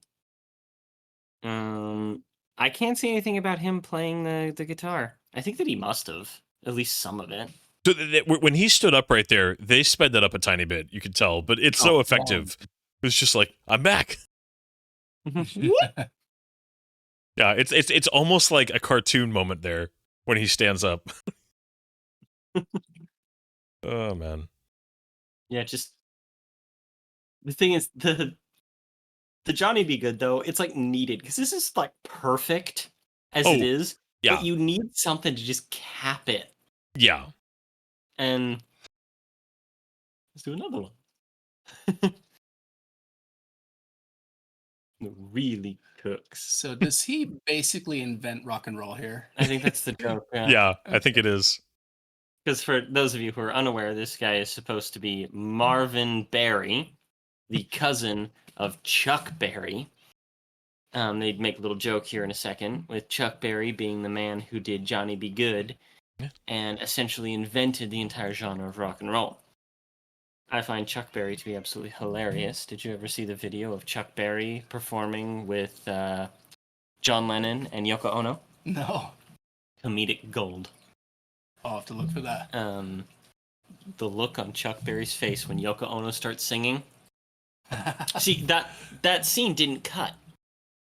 So that must have been him playing the guitar, or it was one of the best slice cuts I've ever seen. Well, because I've heard guitar players tell me that Michael J. Fox's hands are doing the right things, basically. Yeah. Because, I mean, the music itself has definitely got to be like... oh, yeah. Dubbed in. You know, I almost said ADR, but do you replace music with ADR? Well, this is another one of those great, like, impossible loops that, he, of course, learns this from Chuck Berry, but then is the influence for Chuck Berry. But it's very similar to the first one that I mentioned before. I love it. Like, he knocks out Biff, and suddenly they're like, "Dude, you're a celebrity." um, yeah. There is a little bit of a causality loop with the Chuck Berry thing, but maybe he just invented it sooner. That's the thing. They're not trying to eliminate causality loops in this. It's a joke in the movie, which I like. There it is. Because they don't even say Chuck Berry. You have to connect the two, and you have to know what they are. Well, it's niche. Well, I mean, he says, "Hey, Chuck, it's your cousin Marvin Berry." So I mean, he does, I know, but like the majority of people, even in 1985, weren't necessarily knowledgeable about who Chuck Berry was. That's just true, I guess. According to my parents. And then he takes it a little bit too far. Yeah, this whole thing has always made me cringe so bad. I was like, oh no, not you, dude, stop it, don't do it. But no, he does it. You had something good, you had to ruin it. Mm-hmm. So he invents prog rock too, right here. Ugh, why? Stop it, no prog rock. I mean, he basically goes on the entire rock journey of like 30 years worth in this one scene, because he goes from like tasteful, really good rock music to a little more energetic, but still enjoyable, to nope, you went too far. So in the original script, everybody's staring at him. But actually, it does kind of tie into this. In the original script, Marty's playing rock and roll at the dance caused a riot, which then had to be broken up by police. This, combined with Marty accidentally tipping Doc off to the secret ingredient that makes the time machine work, which in that script was Coca-Cola, caused history to change. When Marty got back to the 1980s, he found that it was now the 1950s conception of that decade, with air cars and whatnot, all invented by Doc Brown and running on Coca-Cola. Marty discovers that rock and roll was never invented, and he dedicates himself to starting the delayed Cultural Revolution. Yeah. That was actually one of the scripts. That's the crazy. Original script. Wow. Meanwhile, the movie ended with his dad digging out the newspaper from the day after the dance, sees his son in a picture of the riot, and asks, could it be? I believe that it was originally conceived as Doc Brown's like incredible time machine or something like that. Marty wasn't really even a part of it before they started thinking about yearbooks and things like that, as you guys were talking about before. Well, because they actually, I feel like they felt that when you get to 3, you can tell they wanted to give Doc Brown like the story in 3, because they kind of have, Marty wraps up kind of his main arc in 2. I mean, he definitely has an arc in 3, but they definitely shift focus to Doc. That's right. Yeah, it's Doc that actually falls in love and has his whole storyline there. And yeah, you're right. Yeah, but the result of Marty's character progression culminates in that street race that doesn't happen. Yeah. Oh yeah. Getting over being called chicken. Yep. Which, I didn't realize that wasn't really something that was present in this original movie. Yeah. No, they kind of created that in the second film. Yeah. So that whole thing with the 8-year-old and the rug that we went over, that we talked over, Robert Zemeckis was asked a lot by fans, like, why is it that they didn't realize that it was their son? That they, like, why did they go, oh my God, our son, look at him, think about Marty. It's like, think back to somebody that you knew for 8 days 30 years ago. Yeah. Yeah. It's just like memory and faces and time change things. And it's just like... Well, not only that, but... It makes a little sense. It does make sense from a screenwriting point of view. Why would that conversation have to belong within the couple minutes that this film engages with? I mean, wouldn't they have had that conversation in the, years that they saw him developing to look like the Calvin Klein that they'd met before, Yeah. It doesn't have to be in these scenes. Oh, no, and I don't think it would, but people were always asking him about that. So something's just like, that's a plot hole. Why are your characters stupid? It's just like, no, they're not stupid. They're human. Yeah. Right. Well, that's I think where you can definitely, when you Monday morning quarterback, your characters too much, you can make them act like people don't act, because there's a reason that it's easy to stand back afterwards and go, you should have done this, you should have done this. I mean, that wouldn't be even a thing if people never made those kind of mistakes, right? So, having people behave in a way that you can then, in hindsight, go, well, this or that actually makes them more realistic. But it's all about finding the right kind of balance, right? Yes, it is. Actually, find the little scene there where they hug. Yeah. Very, I don't know, affecting. It's because Doc is his father figure because Oh, yeah. he doesn't really respect his dad. Very, very interesting scene there. Yeah. I love their relationship. Like, sometimes I think about kind of how little time they actually spend together in this movie, but I don't know, it's enough. It's Yeah. fantastic. Yeah. Well, and again, if you make the most of it and you have the right actors, you can establish history with very little screen time. Like, you can establish just a relationship, the depth of a relationship, so fast Yeah. when you have the right writing and the right actors. I think so some people like to point out that in the Star Wars prequels that you don't actually get enough time with Ewan McGregor and Hayden Christensen interacting, because in both movies they essentially break them up after like 20 minutes and then have them going off to different parts of the galaxy, and you don't get enough of the building relationship between them to make it like super impactful at the end of 3. And there's some truth to that, but so stuff like this, they get it right, Yeah. Well, they imply their past, quite a bit. God, this would be terrifying. Oh, yeah. That look. It really says it well. I love Christopher Lloyd. He was in an episode of The Mandalorian Star Wars show, and I love Christopher Lloyd so much. So it's just one of those things. And he's just this little bit part, and he ends up being the bad guy at the end, or the perpetrator, because it has kind of a noir thing. It's actually the worst episode of the series. It really is. Jack Black and Lizzo. That's so bad. And it's just really bad episode. But he's in it, and I'm just like, man, I want Christopher Lloyd to have a bigger part in Star Wars, Mm-hmm. Give him a role to make him as legendary as like he is in Star Trek. So as a kid, I was wondering this. I was curious what you guys think. So he had to have gotten the cable up there to begin with, right? Is this the route he took to do that? Like, was he just up on the roof earlier? Like, how did he get it set up originally? I mean, the car is under a tarp, so maybe he did set up some things. It showed him setting up the weather equipment, but also if you notice that the antenna, I guess you could say, above the clock is definitely something that he added. So he had been doing some sort of work up. Well, I mean, obviously he'd been doing work, but I mean, what was his route to this connection before? Because they make this so perilous. Like, he's kind of figuring out here, like, how I'll even get over there. But he had to have gotten over there once before. Right, yeah. I see what you're saying, yeah. Because this connection is, obviously had to have been made, earlier. Yeah, there's a branch on the wire that they show in a little bit that pulled it apart, apparently. So maybe there was more wire, and that was... Oh, well, I mean, yeah, but I just mean as far as the perilous trip from the Access store over to the connection. I mean, even as a kid, I remember thinking, like, no, but he would already know exactly how to get there because he had been there earlier the same day. I see what you're saying, yeah. I mean, it's a minor, inconsequential thing. Right around fairly well, like, something came undone that pulled it down, so he had to go that way, or maybe the roof's too slick and he's gonna fall down and die easier. I don't know. I do love this as a very, like, this is, I think, a scene where the audience being like, well, isn't there an easy solution to this? He's in a time machine.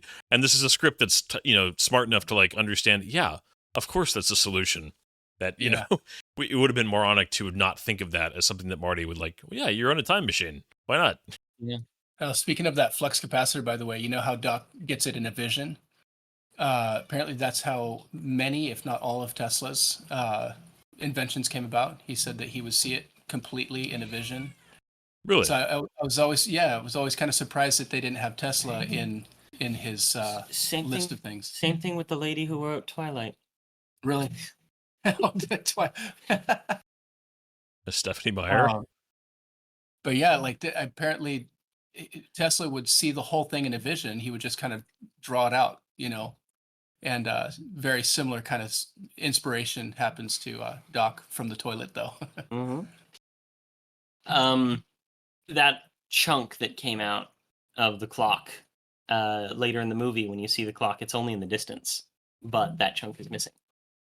Oh, Just another one of those detail things. And he's hanging off the thing, much like Harold Lloyd, who I learned about because of the TV show Futurama. And the character Zoidberg had an uncle named Harold Zoid, who was a comedian, based on Harold Lloyd. And but yeah, they have that clock tower scene, which I genuinely thought was Charlie Chaplin, not Charlie Chaplin, Buster Keaton. Yeah. until very recently. Very recently being when I just looked it up while we were watching this. My dad would always be screaming at him right here, like, you're gonna flood it. Stop it. yeah. I don't actually know what that means. Yeah, you get too much fuel in the starter and you can't start it. Yeah, and he It's got a lucky. very common mistake if you're trying to start your car. I mean, it's a good thing that Doc's calculations were off here, right? Because if Marty had started when that timer went off, he would have been Right. early. Yep. Yeah. So does that mean that, like, It's- Doc somehow miscalculated how fast the DeLorean would be going? Or what? I'm not sure. I think that it's possible. Like if I was writing this and like as a novel and I wanted to explain it, I would explain it as like he's going faster instead of building up at a steady speed. Marty's just flooring it. hmm Something like that. Yeah. Like he's racing because he knows he's a little late. Yeah. That's And of course, Okay. the car's not going to go at 88 miles per hour because it's not connected yet. nope. Well, because I mean- that's the thing is, if Marty gets to 88 and then just maintains 88, as soon as it gets enough power, the flux capacitor, then it'll activate, right? Because I think the Presumably. idea isn't that like, oh, they need to time it perfectly with the lightning strike. He just needs to hit that wire while the lightning, because like I think the idea is that it would store the electricity temporarily, almost like a battery that he'd have a couple seconds to hit, and he'd need to hit within that Yeah, window. Poor there's a give Doc's- in the rope and- Poor Doc. I know he was wearing gloves, but man, poor Doc's hands Yeah. right there, Hold on. sliding down that cable. Yeah, because right there, the like it's activated, like the blue lights are on, right? Yeah. Now I think it's just I think that was cinematography, not thinking through. This is one of the few things I think is actually a mistake. Is that they showed it sort of activating Yeah, before the electricity goes. I absolutely love the tension of this sequence, though. oh, it's so. I It's mean, so good. It's perfectly paced. the little fire on the cable too. It's just a great little. Yeah. And then in theory, you could just watch Back to the Future Part 3 starting from right Yeah. here. That's right. Yep. I've seen comparisons of the filming of the scenes where he shows up and they go into the flying car. Yeah. And the pace of the recreation is really right on. Oh, it's excellent because they actually they use this scene in the third one, and then they recreate this scene right here Mhm. because the fire lines they couldn't get a different right there. That's when Marty would have run right up, Right. Yeah. and then there's how see it's the a helicopter. good transition. cut. You can see Yeah, the divot, the breakaway cut out. there. Yep. In a second, we're going to see your California raisins too. Yeah, that's Yeah, correct. so- and the mayor. There it is. The old mayor. But yeah, That's hilarious. I never knew that was the same actor. Yeah, the California mayor. The California raisins were so mad. That's like the only thing that they got in the movie, and they gave him like $5,000, which isn't a lot, but it's some. Assembly of Christ.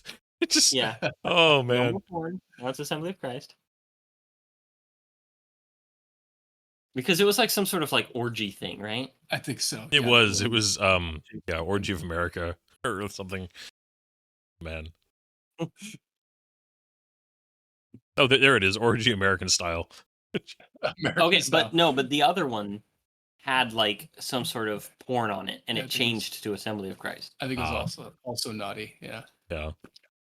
So it's like the 10 minutes thing's like, oh, I'll give myself 10 minutes, but then the car doesn't start like previously. Yeah. Like you that- have to run it.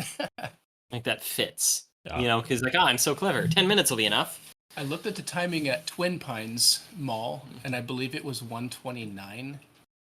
It was in the 20s, and so he's got about 5 minutes to run here. But he has the whole like, oh yeah, no, you're right. At the B of A, it was 1:24. So he got a couple minutes. It's the Lillians. Libyans. Little jump. Totally unnecessary, but great. God, I hate those little strip malls these days. Yeah. They're everywhere. Yeah, You know, Lone Pine There's Mall. Lone Pine Mall. 133.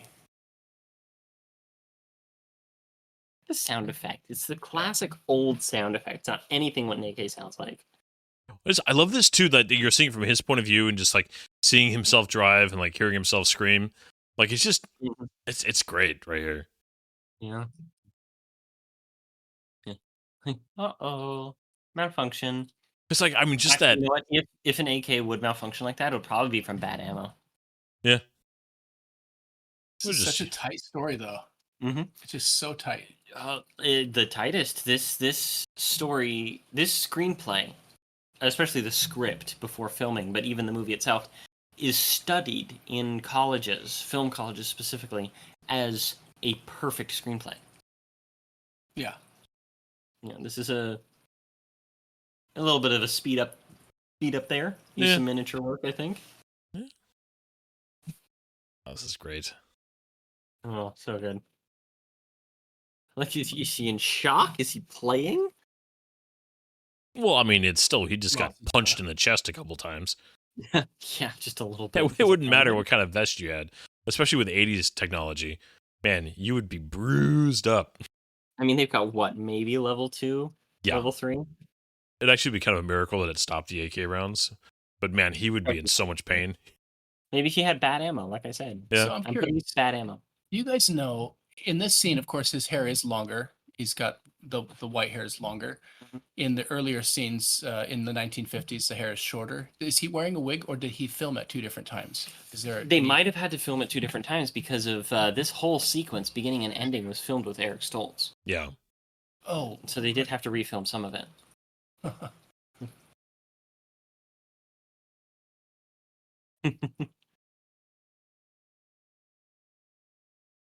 Great line here. Just such a scientific approach, too. Yeah. Oh, man. Well, and then so, this whole ending sequence, they shot this, and there was no intention of making a sequel. This was just meant to be just a fun little tease coming up.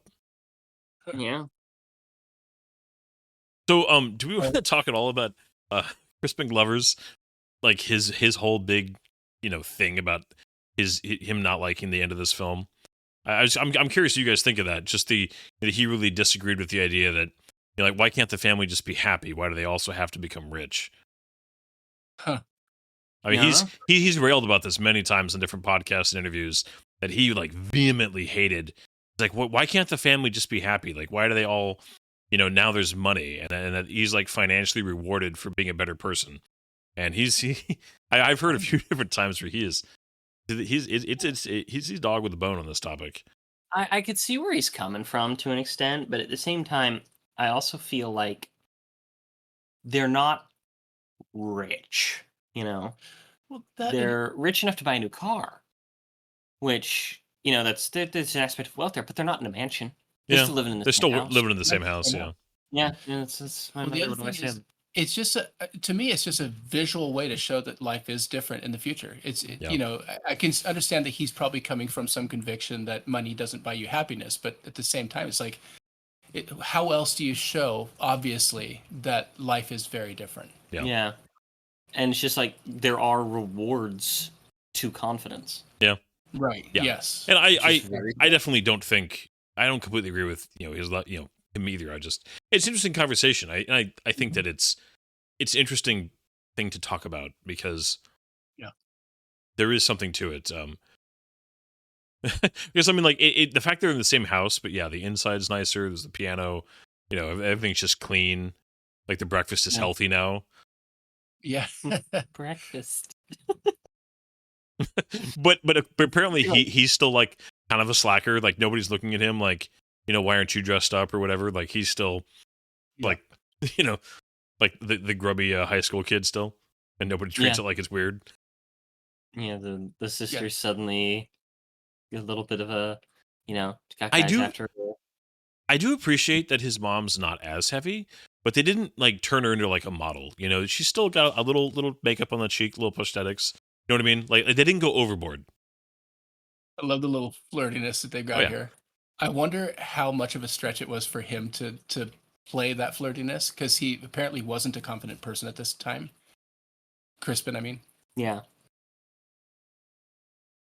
I've sat in those chairs. Just- Oh my Yeah. god, no! But my grandmother had those chairs. Like, I swear they're the exact chairs. I can smell nicotine right now. I don't smoke. My grandmother did. There's a reason she died. They successfully make him look like he's well-to-do, though. Yeah. Confident. Now, him being a little bit of an a-hole to Biff, though, or do you think it's like canon that Biff is actually stiffing him on the wax? That's the question I've got. Well, I think the idea that like Biff, didn't make it, but he's still, Biff. Yeah. He is still Biff. Yeah. Like, I almost like tracksuit Biff, Hmm. but then you see that he's still an a-hole in the future, so it makes you like tracksuit Biff even less. But I kind of like, I like that he's excited Yeah. here, Also, why did it take him 30 years to write the novel? Right. Yeah. I mean, it was half written when he was in high school. Yeah. I love the picture on the back because he looks so bad. Yeah. And Yeah. that totally fits for those pictures. Yeah. I remember as a kid just thinking this was the coolest truck ever made, It by the still way. is the coolest truck. It's I mean, so it good. just- I I'm not love a that fan of the Toyota. lights rack, but at the same time, if I could get any car right now, I would get a 2004 Toyota Tacoma. And this is essentially the Tacoma's older brother. Right. Yeah. Didn't they remake during the anniversary? Toyota did a special edition run of the Tacoma that was kind of stylized with this car, with this version, with the light rack and everything. Oh, interesting. I'm pretty Can't sure. I say think I that I remember seeing know. that. Can't Man. say that I know. This is one of the scenes that they had to refilm for the second one. Because they had a different actress, because this actress was unable to reprise her role. No. I do love the idea that I- his parents were right there in the screen door, but they didn't hear this apparently.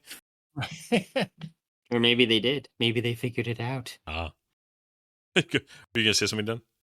Oh yeah, I was looking at sort of a history of what happened to the car afterward, and to the DeLorean here, and it was on display for some time, and then after a while, it was just sort of forgotten and sort of like I don't know, stuck behind some other area, and it like went into disrepair. People were pulling things off of it as souvenirs when a group came in and found it and restored it. But just to me, it's insane that this vehicle right here, this is the Back to the Future car, was basically forgotten and ransacked. Mhm. Yeah. What was it? Yeah, just on like Universal's lot, just somewhere, just Yeah. like parked in like an alley on the Universal lot.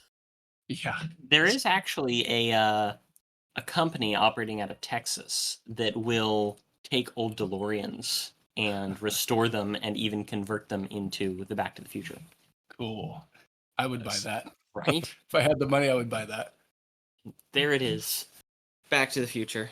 Yeah. What a movie. What a movie. One of the best. I Oh, mean, yeah. seriously, that's why it is one of my very favorite movies of all time.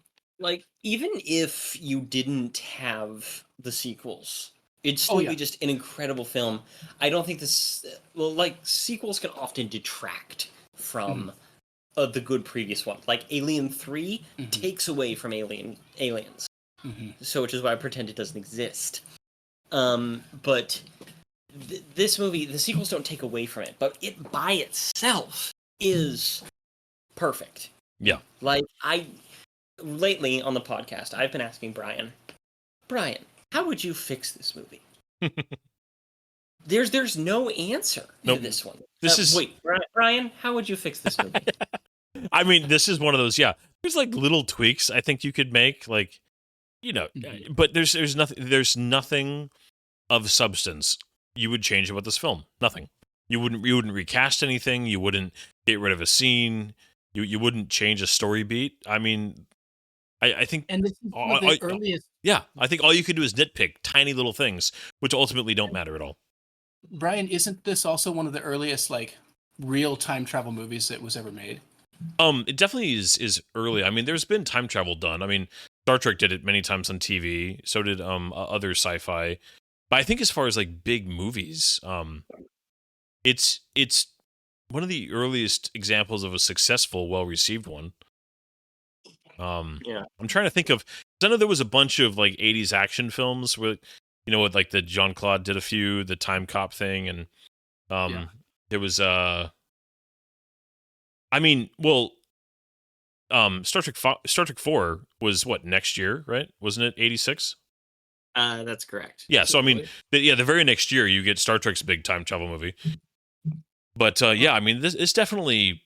I mean, well, the fact that Endgame, a movie made, you know, 35 years later, that this is still the go-to film for modern film to reference what everybody in the world thinks of when they think of time travel. That says a lot, right? Right. So- Exactly. There are some pretty heavy duty time travel movies that did come before this, but none of them quite like this. The ones that came to my mind, because I went and looked up a little bit here, were things like The Time Machine. Oh, yeah. And I mean, know that H.G. there was Wells. a post-apocalyptic one called The Time Travelers, but then there's others I forgot about, like A Connecticut Yankee in King Arthur's Court, Oh, that's the right. adaptation of Mark Twain, That's right. which was done several times. The big one that they point out is Planet of the Apes. Oh, yeah. Oh yeah, that's right. Mm-hmm. Yeah. Yeah. That's funny. I forget that that's a time travel movie. It's almost hard to believe Mhm. because if you're sitting there watching like the recent Planet of the Apes movies, you're like, wait, this is supposed to exist in a universe with time travel? Right. Yeah. To the point of where people think that if they ever get up to the point where they remake that, it won't actually be time travel so much as it'll be like stasis, perhaps? Yeah. Right. Something Yeah. like that. But Yeah. that's totally beside the point. This was the first of its kind.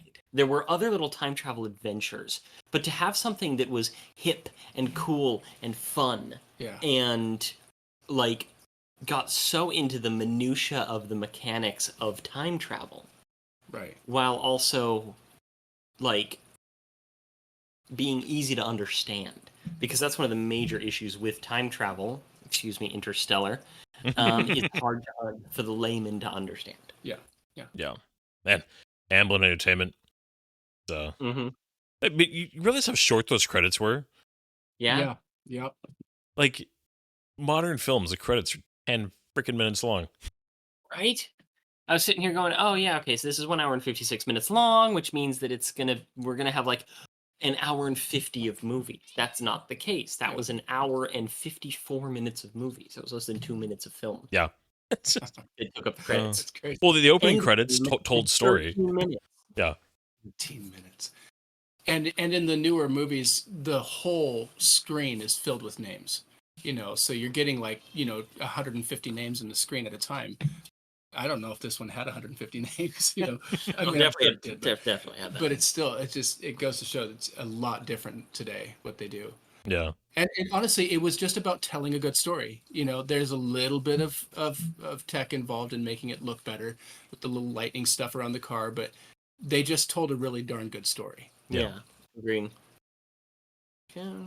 No, this is up there. I mean, we've done, I mean, this year, this film, Superman, and the original, crew Star Trek films. Our first year doing this podcast, we've already hit like some of the best movies of the genre ever made. At least in my opinion. And it's We also hit some of the worst. we have, but it's like these are highs that not a lot of other films can hit. Yeah. No, you're totally right. And, so this is another one of those points where like, we need to do some bad movies again. We do. And We do. following this, we are going to be doing Back to the Future Part 2 and Part 3. But then after that, we're going to be doing the Punisher films. Oh yeah. Include the 2004 Thomas Jane Punisher and the 2008 Ray Stevenson Punisher Warzone, which is, in doing some research for that, I'm putting that under so bad it's good, because there's some legit stuff to that movie that I'm like, oh, you know what? I'm excited. I love doing bad movies just as much as I love doing movies. Like, because right now, like, what more do we have to say about Back to the Future? We want to talk about its cultural impact. We Yeah. can, Mhm. but with a bad movie, you're like, oh, how would you fix that? Yeah. Do you imagine if this was like this? Yeah. Like, what other stuff could these people do? Could you imagine that this Oscar-winning actor is in this rap stain of a thing? You know? Yeah. But, Well, yeah. It's, I think for movies like this with Back to the Future, I mean, culturally, yeah, they're amazing. And, you know, as an art form, they're amazing. But also just how much they influenced us. I mean, because, I mean, there are concepts and ideas that I literally were formed in my mind and exist to this day based on this story. You know, I mean, ideas about time travel and how do you think about certain things, and you know, just like the way lessons are learned, and like there's just these movies are beyond just cultural things. They really do impact the development of individuals, which is that's amazing to think about. Just like the way that art does that. But a song you hear, a book you read, a movie you see, like will actually influence how you grow up and Well, how I you wonder how form much- your. Go ahead. No, go ahead and finish your thought there. Oh, Sorry. it informs. I mean, I talked about this a lot when we were doing Superman and Wrath of Khan. I mean, that these were stories that helped form your worldview in a way. So in keeping with that, I wonder how much this movie affected the 1980s mentality. Because I mean, if you notice that the style is sort of tame still in the movie, and at that, in the 1980s, by the end of the 80s, I mean, you had like huge bangs and garish, makeup and things like that. And I think that personally, just the mentality of, let me just put a couple things out there that I have seen over time. Number one, there's a modernist mentality. Okay, modernism being where science kind of fixes everything out there. That's very important to our current way of thinking today. This is why the Batman movies are very scientific, and not very hero, sci-fi oriented. They're more not yet. James Gunn has made some comments. interesting. So, but his hero, his father figure, is a scientist. He's a characterization of modernism itself.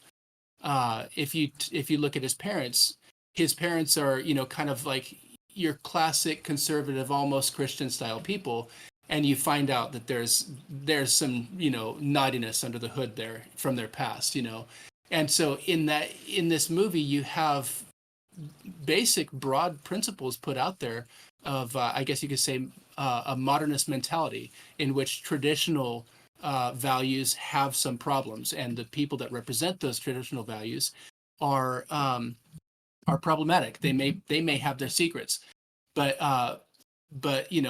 Doc is he represents that modern mentality, and he's just cool, and there's no problems with him. I just wonder if those things played into the 1980s mentality, which sort of separated from traditionalism quite a bit, and sort of landed in a much more modern world, but also kind of created a little bit of a rebellion in a way, That's a good point, because that speaks to me a little bit more than you would expect. Hopefully, my mother never listens to this podcast. My mother is the perfect little pastor's wife. She always has been. She's fantastic. I used to think that my mother was, I was a typical teenager, right? I love my mother. I have realized how much of a gift she is to my life. And she's always been the good, conservative pastor's wife. Mm-hmm. She's kind of Lorraine. Yeah. She partied. She was grounded for years because of drug use. Dated a whole bunch of guys, all this stuff. She was a little bit of a wild child before she had her literal come to Jesus moment in her late teens. And I'm sitting there like, my mother? Yeah. And didn't learn these things till later. I found out my dad was he was constantly in tussles when he was younger. And you don't know these things until like people talk at their funerals. Like Right? he never told me this stuff. No. But I think that this and other movies and literature and things like that allowed people to wonder if that sort of conservative traditionalist lifestyle was all it cracked up to be. And then of course you've got Marty himself, who is a little bit Ocean's 11 in a way. He didn't really have a moral center. He's just kind of cool. And That's a good way to put it. You're right. He doesn't have like a moral center. He'd be a bully in his own way a little bit. right. Yeah.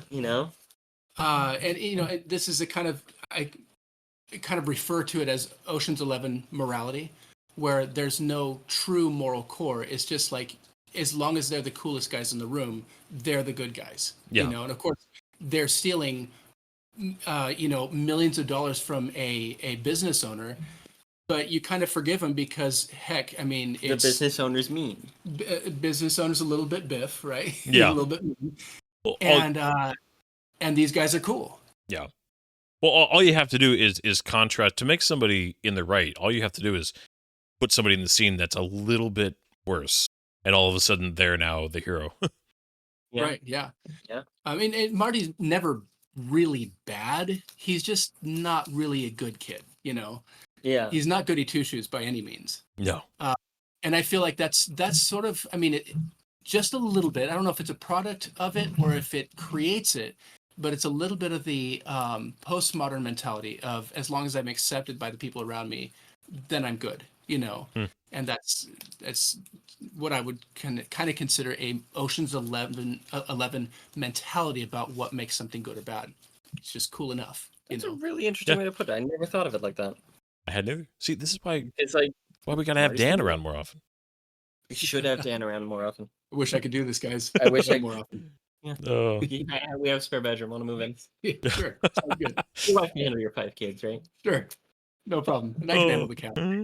Yeah. Oh, My yeah. 5 cats. The 5 Trade- cats. Trade the 5 cats to the 5 kids. Oh man. No, it has been. Right. Go ahead. Go ahead. You No, go. I was about to start wrapping up. So if you got a last point, go for it.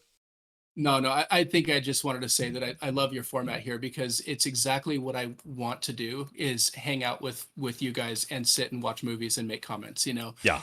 Just love what you guys are doing here. Precisely. Oh yeah. Well, I I'm mean, hoping that sometime in the future, when Brian is a little bit more physically close, we can all just get together and do one in person, very similar to what we did with Patrick at Star Trek 4, and just hang out and have a good time. yeah. And just ramble about movies.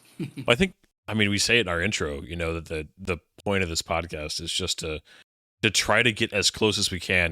For anybody listening, it hasn't heard the intro. We've been friends for a long time. At time of recording, I live up in Oregon. Pat and Zach and Dan all live down in California, and unfortunately we don't get to see each other very often. And but this is like a selfishly awesome way to just get as close as we can to one of our favorite pastimes together. And I'm glad to have the excuse. It's, as an adult, you need like structure to like keep yourself on, to like keep something regular, because we used to always we always made intentions to like hang out together, but it's like you get busy, life gets busy, and so like, hey, let's do a podcast. And if it's popular, great, but if not, we get the excuse, the scheduled adult time to hang out together, and that's a gift in and of itself. So very grateful for that, and I'm glad you're able to make some time, Dan, because I know that you're a busy guy, and it's a pleasure to have you as part of this. 5 kids. Yeah. Oh, No, goodness. Very much my pleasure. Well, Yeah. hopefully one day we'll get you back. No plans right now, but I'm sure we'll try to make it happen at some point in the future. But Mhm. yeah, this is Awesome. We've officially expanded our guest list, and we will only expand it from here. all right. Well, any final thoughts about the Back film? to the Future, good. Dan, good. Yes, heartily agree with both those. And we will be back next week with part 2. Unfortunately, without Dan, it would have been awesome to have him, but you will just have to be content with Zach and I. Anything for you, Daniel? No, just thanks for the opportunity. All right. Thank you for listening, everybody. Have a good rest of your day or night or whenever. Goodbye, everybody. There's doors and corners, kid. If you don't clear the room, if you don't come in slow, home will eat you.